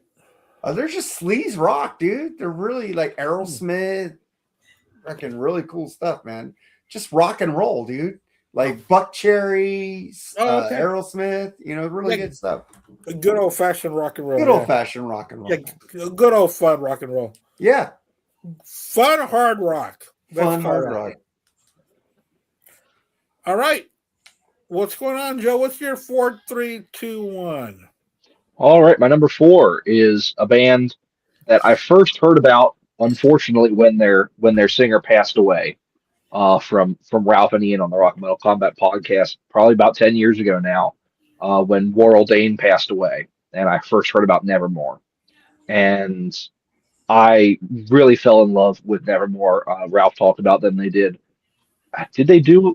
I can't remember if they did a review or not, but I know Ralph picked Politics of Ecstasy as his pick of the week one time, and I checked that album out. I loved that album. I bought that album on vinyl, and then I got into stuff like Dead Heart and a Dead World, and Dreaming Neon Black, and then the previous band that Warrell Dane was in, Sanctuary, put out 2 albums in the late 80s and early 90s that are both really good. But Nevermore is just a phenomenal band, and their guitarist, Jeff Loomis, really innovated a lot of guitar styles in the late 90s and early 2000s. A lot of the music that kind of came after them was very much indebted to the way that Jeff Loomis played guitar. But then, like an album like Dead Heart and a Dead World is just such a phenomenal album that I could just go back and listen to anytime. And there's heavy stuff on there, but then there's also stuff like The Heart Collector, or like just it's such phenomenal music. And Warrell Dane, I think, has a very unique voice, but a very memorable voice. For people that sometimes are a little bit weird with singers, I know Mark has issues with singers sometimes. Warrell Dane might be an acquired taste, but I think that he does have a great voice. So that's my first pick. My next pick is a band that I first heard about around the same time. It's a band that Al and I have talked about a ton more recently on shows, but a band that I first heard about 10 years ago through podcasts. A band that Tim Breen was really, really into it. He kind of got me like, hey, check this out, this band out, and that's Fates Warning. Oh yeah. Really, really great progressive rock. In the early days, they had a more metal edge to them. They had a heaviness to them in their early days with their original lead singer, and stuff like John Spectre Arch. Within Yeah. with John Arch. And then they started to get a little bit more mainstream in the late 80s, and stuff like Perfect Symmetry and Parallels. And then really just evolved throughout the 90s. And then Kevin Moore, that was in Dream Theater, came in and put out 2 amazing albums with them. Joey Vera from Armored Saint on bass. They did Pleasant Shade of Grey and Disconnected, which are 2 of my favorite albums. And I think that there's such an atmosphere on those albums, and they sound amazing, and really just a phenomenal band. I know they're kind of in a weird state right now. They put out a couple albums in the last decade, but they're kind of in a weird state of limbo where no one quite knows if they're still doing anything or not. And then Didn't John Arch and Jim Matthews put out a? Yep, they did Yeah, 2 Arch albums together. Arch Matthews. They put stuff out under the Arch Matthews name, which is Yep. really kind of the original Fates Yeah. Warning, really in a Yeah. way. So. Yeah, they did 2 albums as Arch Matthews, and they did a couple live albums. They reformed the original lineup. Yeah. In like 2016, they I did got Awaken the Guardian. Awaken the Guardian one on Yep, vinyl. the live album. Yeah, and then they've done that a couple different times, and so it's kind of cool where it's one of those things where it's like a band that actually doesn't hate their original members, and they kind of come together every now and then, Yeah. which is kind of cool. But they're just a really, really cool band that has a lot of different kind of sounds to them. Like no matter what you like, there's a different album that might fit what you're into. There's heavier stuff. There's more like atmospheric, progressive stuff. There's some more mainstream stuff in the middle, and then even the modern stuff is just really, really good. Just good rock music, in my opinion. So that's Fates Warning. Another band that has become one of my all-time favorite bands in the last couple of years that Jimmy James got me into was because he posted a couple times, and it started popping up in my YouTube recommended. What's this Marillion band? What are they? Wow. I've never heard of them. What are they? I look them up. Though they're a progressive rock band from the '80s. They kind of people think they sound like Genesis, and no, they don't. But They do.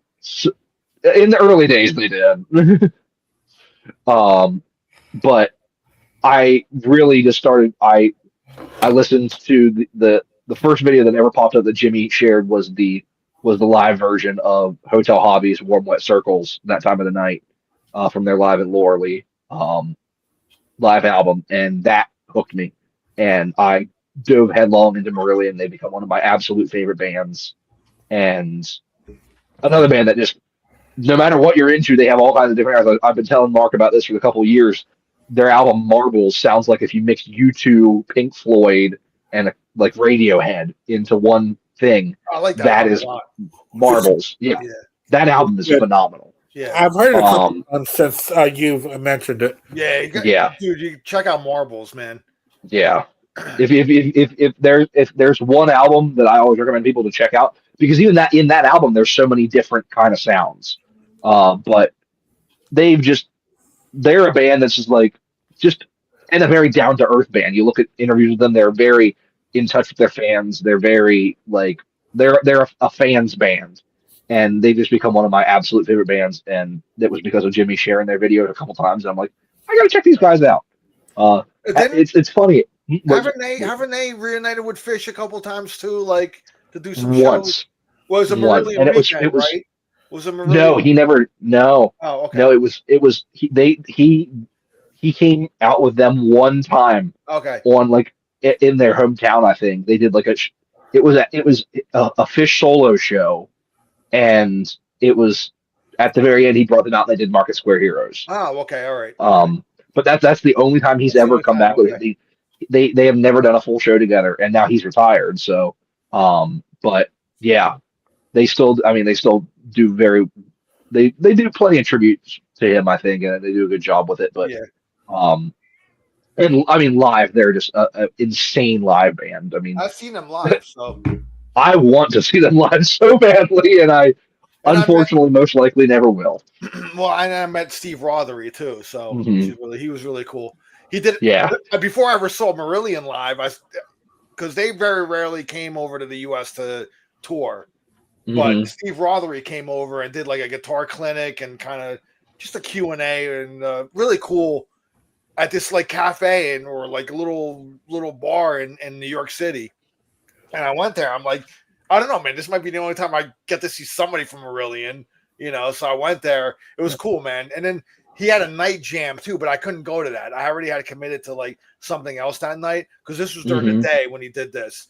So at night he had like I wish I could have went to that, but like it was cool. Then he hung out and talked to everybody, and I got a picture sitting with me and him somewhere like on when the cameras have the little fucking cards. It was before cell phones, so Yeah. I got to dig it out, man. But it was cool. And then finally, a few years later, I saw Marillion when they toured for the Fear album, and they played New York City. So I finally went to go see them, and they were fucking great. So, And that's the last time they've toured the U.S. And that album came out in 2016. So yeah. And the funny thing about that show was that it fell on election day, and that was when Trump got elected first term. Right, and I remember walking out of Best Buy Theater where the concert was going, and it was just protesters all over the fucking place. And that was what that album was about. Well, he hadn't been president yet. So. No, but I mean, it was the way the world was going in 2016 was what the album is called. Fuck Everyone and Run. Fuck everything and run. Fuck everything and run. Yeah. Yep, I agree with that. If you listen to it. It's not an angry. It's the way he sings it, because it's part of the lyrics of one of the songs is singing "fuck everyone and run," but he sings it like he's singing it to like a lover. It's weird, but it's cool. Yeah. But it's yeah. Anyway, Marillion. Funnily enough, there was actually a time in my life where I wasn't a huge progressive person, and now that's like my favorite genre of music. So it's all these bands that Jimmy James turns me on to, all these bands he posts. Jimmy James, man, he does a lot of like the more. He is the king of obscure progressive rock. Like Italian prog, Canadian prog, fucking, Norwegian prog. Yeah. And I'm sitting here listening to Tom Petty. Yeah. He's like the Pete Pardo of our circle. He is. He really is. He is.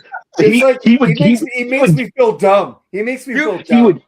Jimmy would give the In the Prog seat guys a run for their money. I'm in a Yes, I'm in a Rush, and I feel dumb. Yeah, he'd be good on that channel, man, on the In the Prog seat. So. Oh yeah. But so that's my number 2, and then my number 1 is probably the most influential thing that I ever got into in my life.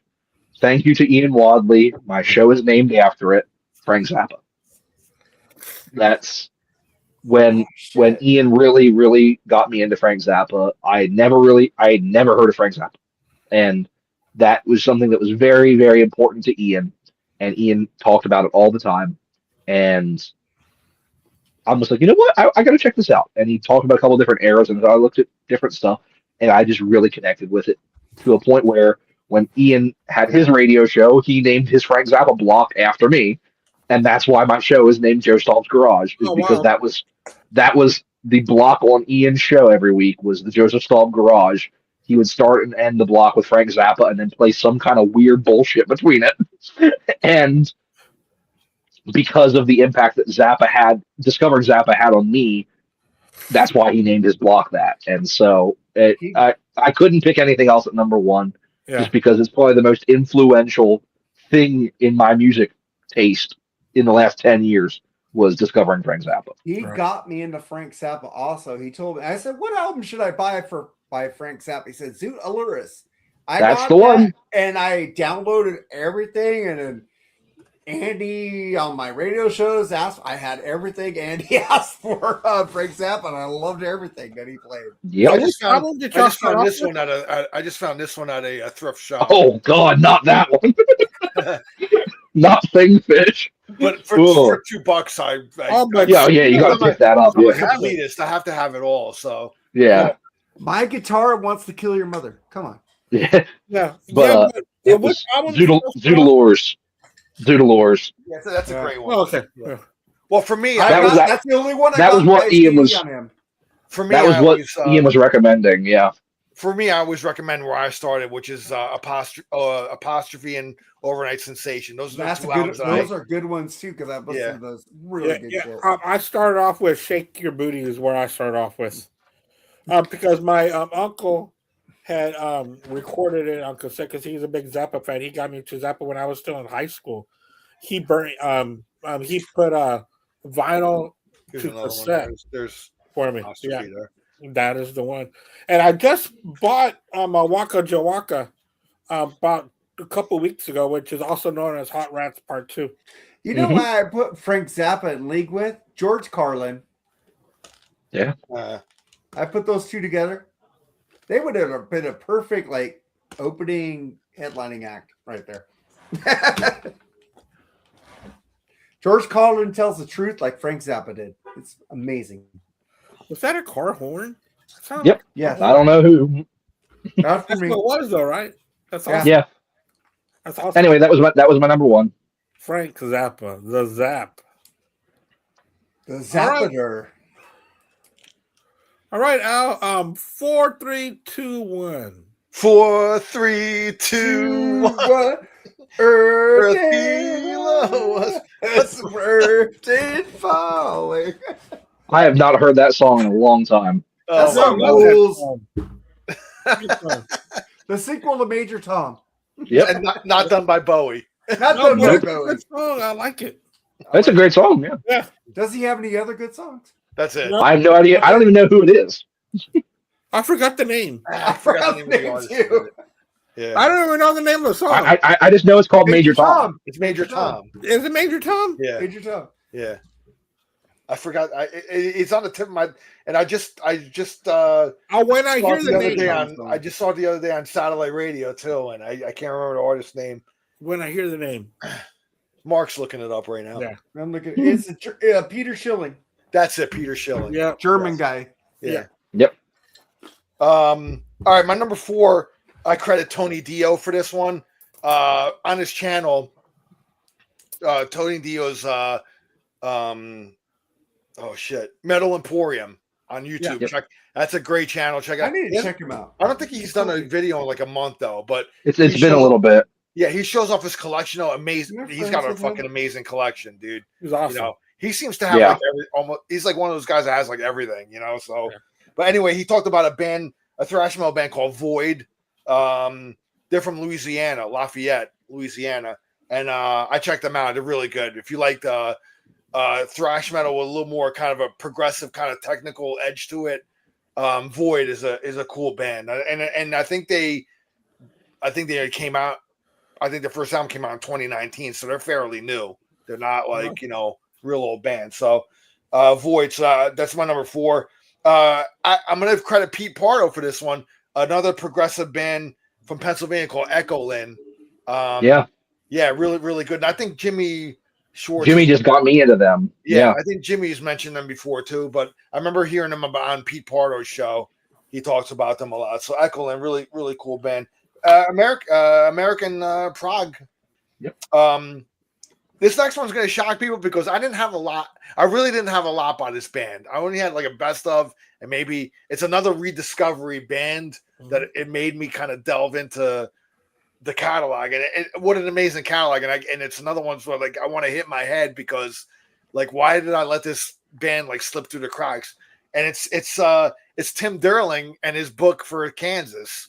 You know, it really made me check out all their albums, man, basically, and it's an amazing book, man. Check out Tim Derling's book on Kansas, and amazing book. I love that guy. Huh? I love that guy. Yeah, he's awesome, man. Great And guy. he's got a bunch of books now. Y&T is another one that kind of made me kind of really go back and check out, more Y&T stuff because I didn't have a ton of stuff by them either. Oh, I love so Y&T. I could kind of lump them in too, So yeah, Kansas, amazing, and it's like, dude, what the fuck, man? It's like I hate myself for That is weird that you weren't into Kansas because you're in a Rush. It's like kind of. I know, and I saw Kansas like I saw Kansas in concert like years ago and stuff. It's just I never really went out and bought their catalog. I like them, but now I love them. You know what I mean? Yes. So that's like a band. Like if you want to ease somebody into like prog progressive, Oh yeah. you Kansas is like Kansas the is perfect. the way to start. Yeah, it's a perfect way. Like it's not too crazy. Hand them that. Yeah, That's all you got to do. That's the only thing I had for like years for the longest Don't give time. them Rush or Yes.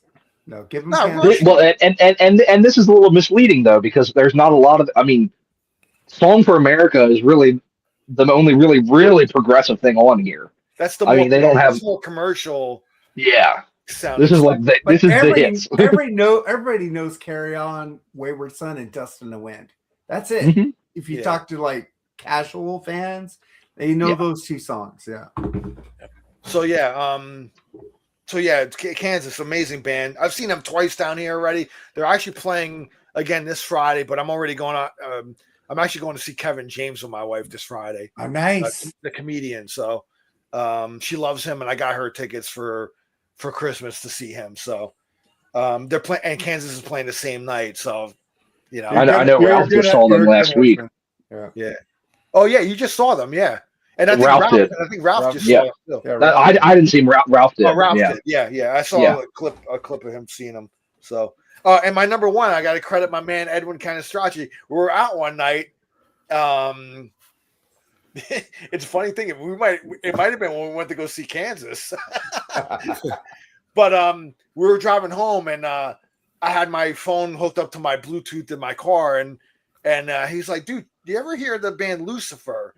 And I'm like, I've heard of them, but I never heard them. So we started streaming like one of their albums, female lead singer, amazing band. I love them. And like, I became like this huge fan of theirs now.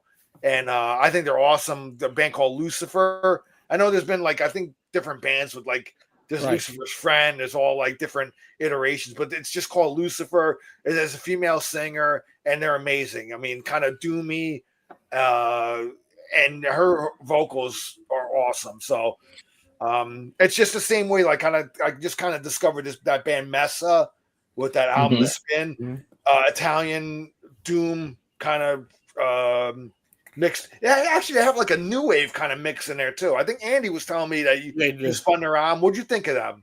Oh, dude, I thought it was great. Yeah, that album that you talked about was The Spin. The Spin is the name of the album. Yeah. So Messa, MESSA. Yeah, James West got me into Lucifer on that metal station like 5 years ago when I was on there. Yeah, and he just said, "Here, check they this have track a couple out." albums. Yeah, they had like 2 albums at the time, and I go, "This is fucking." I posted it on Freeform. Fucking nobody listened to me. I was like, "Check this band out." I discovered the latest album like from this past year, man. I fell in love with it, man. It's really, and it made my number one album of the year. And she's hot. So. She's a hot blonde. Come on, you gotta listen to that shit. But yeah, Edwin, man, thank you for that one, man. But and Edwin's, he's introduced me to other bands too. So he's got a pretty eclectic mix of like he loves country, he loves all the different styles of hip hop, So yeah, and Lana Del Rey. Lana Del Rey. I never really listened to her, but I would trust her. I need to. I really need to. Yeah, I need to check her out. I heard a couple songs. I didn't like her, but I'll check her out again because Edwin is one of my greatest brothers. I love him. I've been to shows with him too. He's just an amazing guy to hang out with. And he looks like he's having a good time in Nashville. So hey, him and his cowboy hat, man. He's got the cowboy hat now with the cowboy hat with the beard. Yeah. What's up, man? You're a shit kicker now. He's gonna go howdy, on his podcast. Anyway, that's my number one. So, yeah, cool. Andy, go ahead, brother. Yeah, my 4, 3, 2, 1. It's going to be. I'm going to start off with when I first started on Facebook, because I didn't start Facebook until 2020, or maybe 2020, and I used to have this thing on my page called "Drop the Needle." Yeah, I remember that. Yeah. I remember that. And that was a lot of fun to do. I was introduced to a really good friend of ours by the name of William Toth. Yeah. And Will got me into Johnny Winter. And man, I got several of his albums. And, him being the being from Texas and all, I would always listen to his brother because I always thought his brother was the more popular one. But He when I was got to kinda more- Johnny, Yeah. man, Johnny's a whole different world, and it's pretty cool because now that I got into their stuff, they play on each other's albums quite a bit, Johnny and Edgar. So sometimes without credit, they just do it because they love their brother. I saw So Johnny Johnny Winter with is number Ringo. four. It was really good. Yeah, But you saw Johnny with Ringo or Edgar. Edgar. Whoever's alive right now. Who's the one who's alive? Edgar. Winter. Edgar. I saw Edgar with him. Yeah. I saw him with Ringo too. Yeah. Yeah. I saw Edgar Winter and Johnny Winter in concert together. They both were on the same. They did a double bill at a club in New Jersey. It was amazing. They had to bring Johnny Winter out, like kind of bring him out and have him sit in a chair. At that time we had a little. I think he was having trouble walking already or whatever. But I just picked this up at Nothing But the Blues, Johnny Winter, at a thrift shop. I had this on vinyl, but I saw it on CD for like $1 or $2. So I was like, let me get it, So I like this album a lot. I've had it on vinyl for years. But Yeah, he's great. I absolutely love him. And my number 3, right? Am I on? Yep. Am I number 3? Yep. I'm gonna have to go with I'm gonna have to thank Joseph for this one. I've always been a Genesis fan, even before I started this, but I never stepped into Steve Hackett solo. Yeah. And when I stepped into Steve Hackett solo, of course, I've seen him live now, not too long ago, and it was great. So thank you for that, Joseph, for getting me into Steve Hackett. And now, there were times that when Genesis moved on without Hackett, I really miss Hackett on there. But you always go and just pick up a solo, and you got your Hackett there. So that's cool. I mean, it's great that he's got a solo stuff. Because imagine if he didn't. Well, what if he just didn't make any solo, and he had just left Genesis, and we never got to hear that again? Imagine. Yeah. Hey, I want to read a couple of our comments out there. Our good friend Michael Lynch, who's always out there with us, he said Blue Oyster Cult from RMCP for him. Me too, Blue Oyster Cult. And he also said Lucifer, love the last album. So he agrees with us. And Jimmy put in there Magic Pie. Yeah, we've already mentioned Magic Pie. Yeah, man. Well. Thank you, Jimmy. So I did Johnny Winter. Hold on. Buddy Hackett. You should be on your number 2. Buddy Hackett. Yeah. Buddy Hackett. And my number 2, again, this is going to go with Al. King's X. Oh. Okay.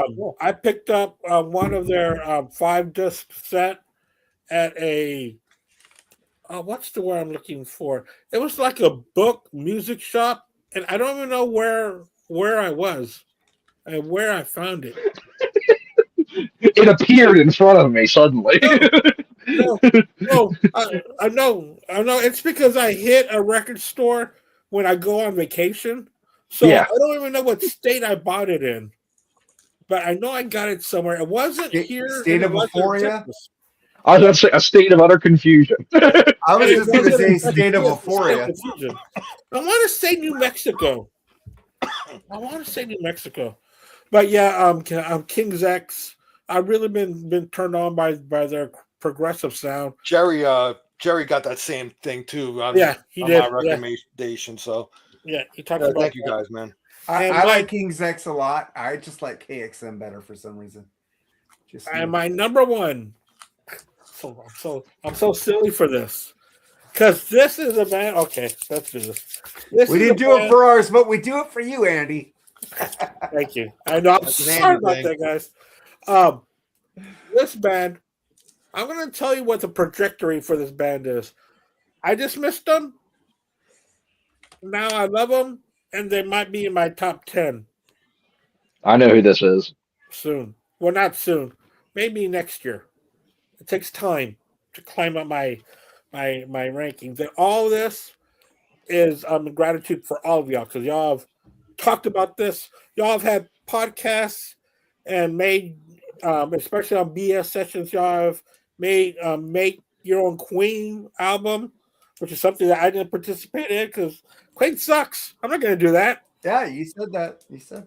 Yeah. I did say that. Queen sucks. I'm not going to do that. But now I'm all about it. I mean, I am deep rooted. Today, I just finished hearing A Night in the Opera, which I was familiar with that album anyway. But dude, these past 2 weeks, I got Queen 2 on CD and Sheer Heart Attack. Oh So god, I love one- those two albums, man. So 1, 2, and Sheer Heart Attack I've been playing constantly for about a week and a half. Yeah. When I finish with one, I throw on the other. So now I'm moving on to the next 3. And I was telling this to Jerry last night after our football show. He goes, "Well, after these 3, they're going to put you to sleep for a little bit." Yeah. But they won't get you back there at the end. They will. But Death on Two Legs probably brought you. Mm-hmm. Because Oh, yeah. The first, to me, my favorite is the first 3 albums. I love Queen 1, Yes. 2, Exactly. and Exactly. Sheer Heart. To me, that was when they were just a heavy rock, kick-ass band. When you get to Night at the Opera, still a fucking great album, but that's when the show tunes start like kind of creeping their way I in. like Sunday Afternoon. Man. No, listen, That's yeah. that's a great album still. I love that album too, man. But that's when they started morphing into the Freddie really started his influence really started coming in, man. yeah, 'cause That's I was why- talking to Jerry about that because I bought on vinyl. I remember I had found A Day at the Races. Mhm. That was my complaint about A Yep. Day on the Races. Not enough Brian May. Have you got Yep. to News of the World yet? That is coming later on this week. That's the one. You are gonna fucking go crazy for that album. Yep. Because these 3, because the 3 albums I'm at right now is going to be A Night at the Opera, A Day at the Races, and News of the World. Yep.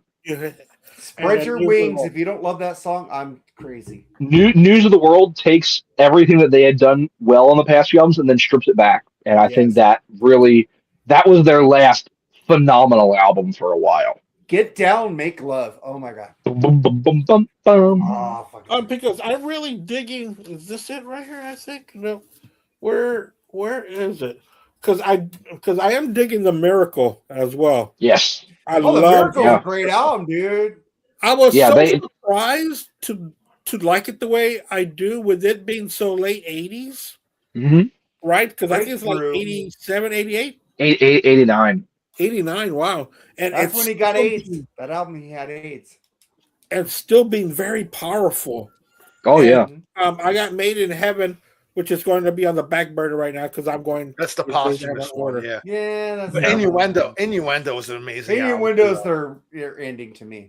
Yeah. Yeah. Okay. What a The show freaking must What a way to album. go out. What a The way sh- to go out, man. The Show Must Go On makes me cry Yeah. every time I hear it. When you know the pain that he was in and what Yeah. it went through to make that album, So when you Amazing- think of amazing miracles- amazing epitaph to an album, Yeah. to a band.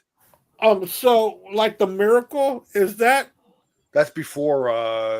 That's before Innuendo. Oh, it's before in it. Before. And it kinda- Innuendo I think came it out kinda right magic before he was died. before that one. I think a kind of Yeah. magic was before that one. Yeah, Yeah, we, that- didn't, and that was- we didn't know he was gonna die. That album came Yeah. out, and me and my manager at In-N-Out were going, "Let's go see Queen." It just came out the new album, and then 3 weeks later, he's dead. Oh wow. Okay.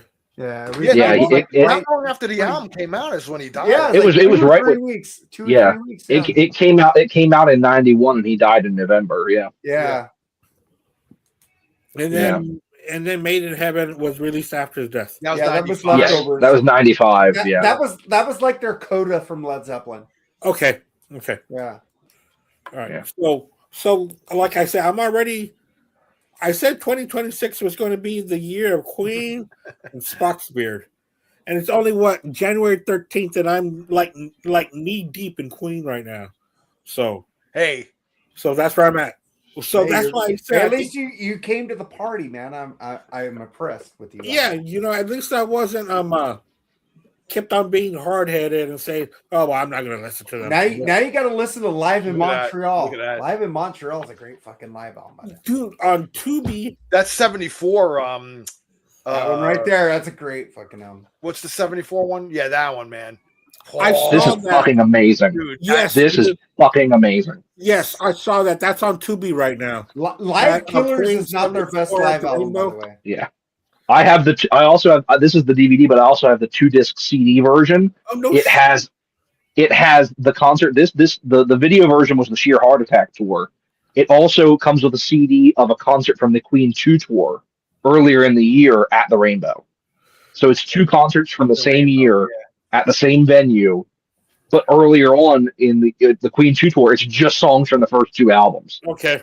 and it's so good. It's so it's good. so heavy, man. You could say Stone Cold Crazy was the first thrash song. Yeah. Pretty much, man. Yeah. This is another great. This is another great. This was the Hot Space tour, but they actually sound great on They it. do on that one. I like Queen live in Montreal. It's my favorite. That's a great Mhm. one too. Yeah. But I wanted to say, Mark was always talking about that song A Father to Son, which is off. Mhm. Oh my God, that song just sticks in my head, Fuck yeah. and all the changes. Liar. Oh god. Do, Doo doo doo doo doo doo doo doo. Dude, sometimes I even have all their music videos. Damn, sometimes dude, when you're I hear all this in. band, dude, I kid you not, and I'm not overstressing it. The riffs are very Sabbath. Yeah. Yeah. They were heavy, Very man. Oh yeah. dude. And they can Yeah. change on the dime in the middle of a song from a ballad to just a all-out rock song. I mean Like, that riff on Ogre. That riff on Ogre Battle. Oh Oh. my god. Yes, I have a dude. The I have a White friend- Queen? The White Queen? I have a friend of mine, Dave. He's a decade older than me, and he saw Queen in 1974 in New York City. Okay. Dude, Wow. and he said, I think he said that was his first concert he ever went to. His older brother took him. Were they opening for Mott the Hoople? That's it. I think it was that. Yeah. It was Queen and Mott the Hoople. Way better. Dude, he said fucking dude, they were so heavy, man. Yeah. They'd be on the same building together, to be honest with you. Well, in the 70s, they had very weird. That's how Queen got their start. Yeah. I know, but still, damn, bro. You're gonna be Remember Prince opened for the Rolling Stones at one time? He got mercilessly booed too. Yeah, oh yeah. So All I don't right, really guys, have well, any that's honor. number I don't one. really have any honor. Are you done? Yeah. Queen is your Oh, yeah, that was number my one. number one. Don't we do I our don't really five have any now? honorables, man. I would say most of my honorables you guys picked. Blue Oyster Cult. I do want to mention about King. You mentioned King's X, Andy. I don't know. I put it in our group chat earlier today. I'm kicking myself. This past Saturday in Hagerstown, Maryland, a couple of the guys that used to be in Kicks. This is the second year in a row that they did a benefit concert for addiction recovery, and it was Brian Forsyth and Bob Perry, the 2 guitarists. Well, Bob replaced Ronnie recently, and then Brad Divins, who was in Kicks in the '80s for a little bit, but also was the lead singer of Wrathchild America. That's an underrated band right there, Wrathchild America. And then Shannon Larkin, the drummer of Wrathchild America, who ended up being the drummer of Godsmack for the last 30 years.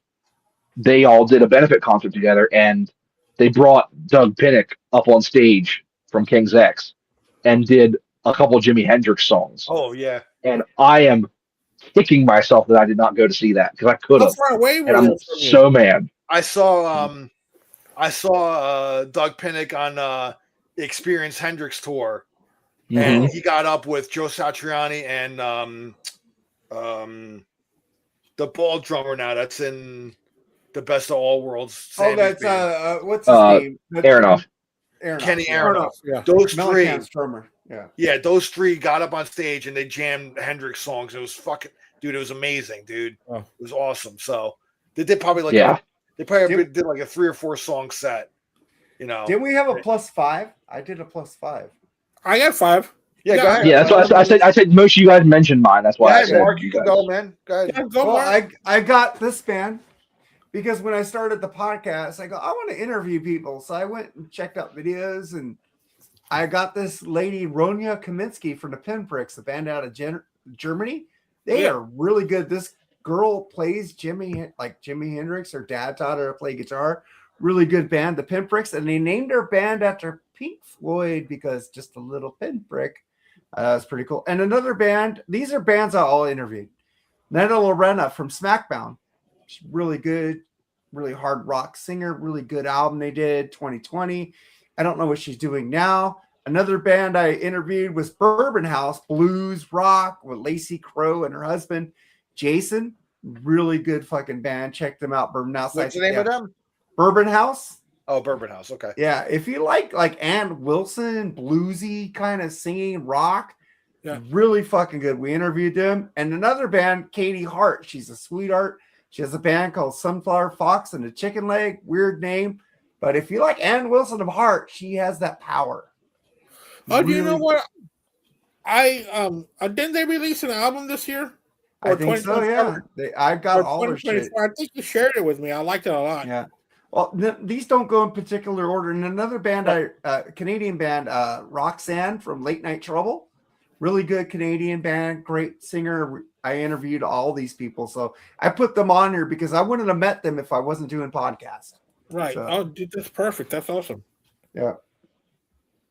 Cool. And then you Yeah. just mentioned. Yeah, I just have a couple. Motorhead. I mean, I just bought my first Motorhead CD like last I year. love That's just from, and that's just the greatest hits. But I just hear y'all talk about them so much. Yeah. The I Motorhead. agree with you. I got into them because of RMCP again. I only knew Ace of Spades because it was all over MT back in the day, and I said, Yeah, Ace of Spades is all that I knew, and that's then, all I knew too. but then I think we heard Bomber, the album Yep. Bomber for Bomber, something. another perfect. We did a track by track. I guess what? It was Bomber versus was it a Raven album, and it was a 3 albums. It was It was on Black Spinner. yeah it was Bomber. Bomber. I think Ravens All for One. It was like 3rd albums by Power Trios or something like that. So I can't remember what the Celtic Frost. Yeah. This Oh, is the dude, 3 that albums we Celtic did. Frost Yeah. was a good album. Yeah, it was Into Raven the versus Pandemonium. Motorhead versus Celtic Frost. Yeah. Yeah. Pandemonium album. What? Yeah. Right? Into the Yep. Pandemonium. Yeah.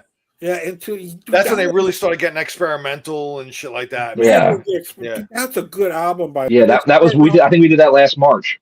Yeah, dude, that was a good show. Yeah. Yeah. Cool. Yeah. Yeah, you see, because I think I remember saying that what I like about the Motorhead songs is that if the song is called The Bomber, that's what it's going to be about. There's Yep. nothing else it's going to be about.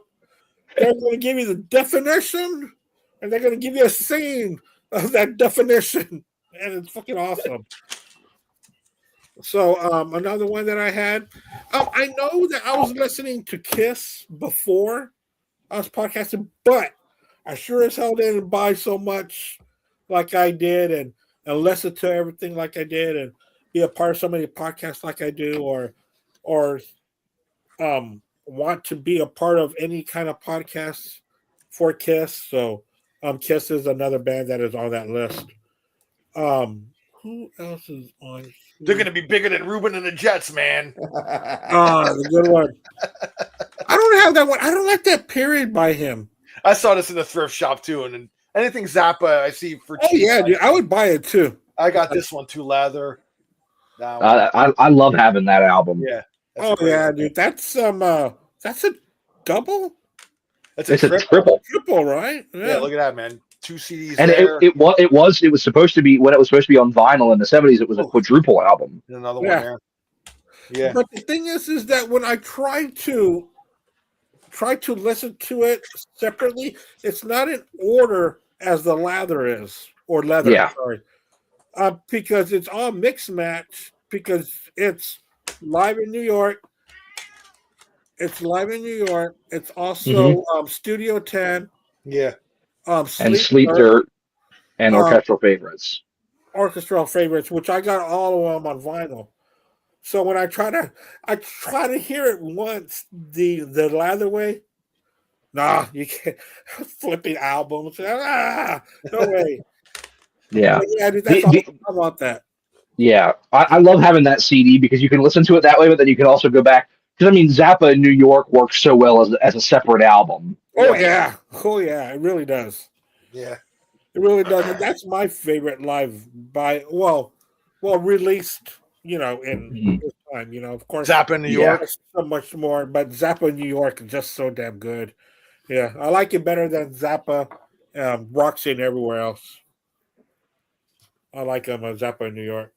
All right, But guys. I gotta say, man, those Zappa reissues that Ahmet's been putting out are amazing, dude. Oh, yeah, Amazing. they are. The best handled estate out there. Yeah. Yeah. I think so too. Yeah. I think Tom Petty's daughter and ex-wife are doing pretty good right now. I Oh, think they're doing great too. But I mean, Zappa just has them by of how much is being put out. I mean, they Tom Petty they put out those couple box sets. Frank Zappa they put out like 5 box sets a year Yeah. yeah. at least. I'm waiting for more stuff to come out from Petty because so far they've had a couple of projects come out and they've been very heartwarming projects and just so good to hear. Mhm. I miss Petty. I do miss Tom Petty a lot. He's the only one that really, that I miss that has passed away. It's Petty. Oh, and Ozzy. Oh my God, Ozzy. Yeah. Prince, All right, guys. Tom Petty, Plugs. Yeah. Mark, plug your stuff, man. The BS sessions tomorrow. We got Al Horta, Andy Rodriguez, Tim Rasnick, and some other guy there tomorrow. I can't remember right now. Jerry? But Travis. Jerry. Yeah, Jerry will be on there. Well, Travis is going to be on, I think. Oh, Travis will be on. And we'll do the same thing you guys do, like 10, 9, 8. We'll go quick. And also a Freeform Rock podcast on Friday. We got the great Eddie kind of Strachey for U2. God damn it. U2. Come on. My favorite album by them. Achtung Baby? Achtung Baby. There we go. Oh, and I was on that too. If you want to hear, You were on there too. And Andy, you know what? I'm a little buzzed. My bad. I'm not drunk. I'm just buzzed. I'm not like our MCP. We're like, Yeah, you're not You're still alert. I'm still alert. slurring. Oh, well, I blacked out on that episode at the end. I don't know what the I still haven't listened to it. I'm afraid. Dude, it's like it's uncomfortable, man. It's uncomfortable. Well, I heard Bushy was not okay. Well, I'm a hypocrite because I have sex before marriage, so I agreed. Oh, stop with this shit, man. I wouldn't watch it because I didn't know what I said. Good Lord. I'm not a religious guy, dude, too, so it doesn't matter to me. Well, I agree to him. He's right. So I've sinned 1,000 times over then. have Anyway. I. So have I. Go ahead, Joe. What's up? Alrighty, so I mentioned earlier, I do my radio show every Sunday on Cranium Radio. Great show, man. I love Joe your show. Stahl. Thank you. Thank you. Dude. I try to catch it every Sunday. I just caught Jerry's today because it's tough for me to catch him because it's the middle of the week. But I got home, I turned it on, and he was on. So I jumped on the chat with him. I think you had just left the chat. Yeah, my schedule right now has been insane, and unfortunately, I'm going to have to start missing his shows because my theater rehearsal starts up on Tuesdays here this next week. So, but yeah, Jerry does an amazing show. 3 Shots Down Experience every Tuesday. Yeah. And then I do mine on Sundays, 9 p.m. Anything on Heavy Water 77? Yeah. So we just did a new episode last week on Heavy Water 77. I'm sure. I mean, I've talked about it on Hero 4 channel where we talk about all about sticks. And this past week we did a new episode where Jerry and I each made what we think a Styx album in 1985 would have sounded like with the first 3 solo albums from Tommy, Dennis, and JY. We made a Styx album out of it. So okay, cool. We're knee deep into the solo albums era. So we're covering a lot of that. We're gonna have Mark on here coming up soon to talk about a Tommy Shaw album. Yeah, we're very excited. It's a lot of new stuff for me because I haven't heard a lot of these albums before. So we're into the era where I'm actually discovering stuff. That's awesome. All right, man. I think next week, I'm still kind of, you know how we had the triple vinyl battle last week. Yeah, That's great. triple final battle between Poison, Cinderella, and David Lee Roth. That's might be- great. I love it. I think I'm gonna have another triple. I might have another triple vinyl battle in the same vein, but it's gonna be a heavier one. It's gonna be, Okay. and it's gonna be debut albums from 1986, albums that turned 40 this year. Wow, 86. Okay. Yeah, so it's gonna be a little bit on the more harder side.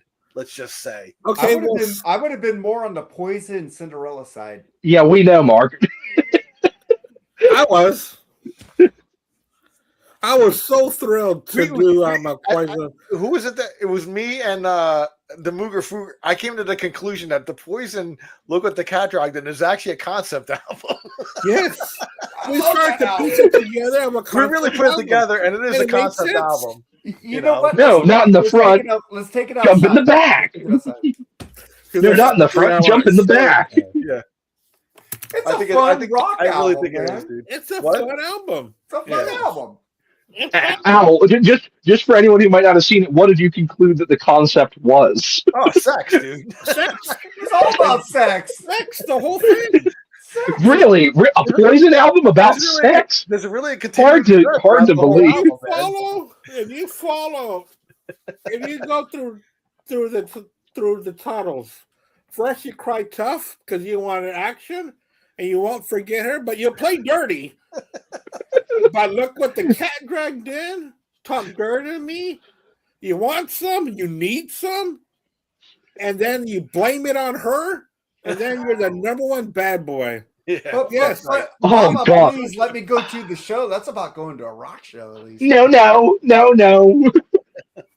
know Yeah, what? Let's but take it that's outside, the Joseph. Let's take it outside. Awful. Awful. Let's take it outside, Mark. Not in the front. Jump in the back. It's a good album. I like it. All right. That's the conclusion Andy comes to. It's a good album. I I like it. like it too. Yeah. Hey, so what My- 3 albums are there? More power to you. Or Let's just text it to me. say I don't think I picked one song off of that album. The I Cinderella really album, picked the Cinderella album a ended third up of a third. winning, actually. Yeah. The Cinderella album would have won for me also. I'm just saying. It's But aged I love it's the aged Poison. very well, actually, that album. Yeah. It Yeah. has. Yeah. Except All for their Push albums Push. are- Mm-mm. That could be the all their weakest song albums on have the aged album. very well. What's that? All their All albums, those are albums really good. did age well, you're right. What's that last album they did? Still climbing. Still Climbing Rules. Dude, all Love 4 of that their album. albums are great. Oh, I fuck love yeah. all 4 Yeah. of them, man. So Fuck yeah. I like all them right, all. man. And they're all different. Yeah. Yeah. You really think about it, they're all. I they're love all Tom different. Kiefer's solo They albums get too. better and better and better. Yeah. Yeah, Well, Tom Kiefer's coming to town, so that's exciting. He's Go coming check him to out, man. LA See that Guns. shit. He's great. I've seen him twice. Really great. He plays a lot of Cinderella. Yeah. Oh. Yeah. And actually a good amount of his solo stuff too, which is nice. Yeah. His solo stuff's good, man. I Yeah. like it. Yeah, there's 2 albums he did are good. Yeah. Well, then that's a go for me. All right, guys. Thank you so much for being here, Mark. Thank you for being here, Joe. And Cheers, everybody. join us here again next Tuesday. Anything you want to add, Al? Nah, man. Join us next Tuesday. I think we'll be live at 8 Eastern. Yeah. Normal time. We went a little later today because of Mark and Joe, because we wanted to have them on. So Yeah. We're flexible. But back to 8 p.m. Eastern next Tuesday. Yeah. And yeah, man, I'm gonna iron out what albums we're gonna do, if we're gonna do a triple vinyl battle again. Right. And we're sticking with the 40th anniversary theme, albums from '86. So there's gonna be a lot of anniversary shows this year, man. Yeah, 40 years, man. Dude, '86 was a pretty great year. So Oh, a lot of yeah. good albums came out that year. So Oh yeah. Yeah. All right, man. I could have made it today at 8 p.m. Eastern because I took off an hour early. I was Oh. here at 4:45. I couldn't have. I would have. well, we started even later because of Joe's StreamYard. Yeah, my computer crap. Sorry about that. Again, No, apologies. Hey, man, all's well that ends well. It was a great Yeah. show. So thank you so much, All Mark. right. And And thanks thank you for so much, Jimmy and Michael Lynch and And anybody everybody that else goes out there, watching. thank you. You guys right, all man. rule. Bye, Love guys. you guys. Cheers. See you the next week. All right. See you later. tomorrow. Bye. Yes, Bye. see you I'll see tomorrow. you two tomorrow. Yeah. Peace. You can catch us on sessions tomorrow, me and Al. Y'all have a good one.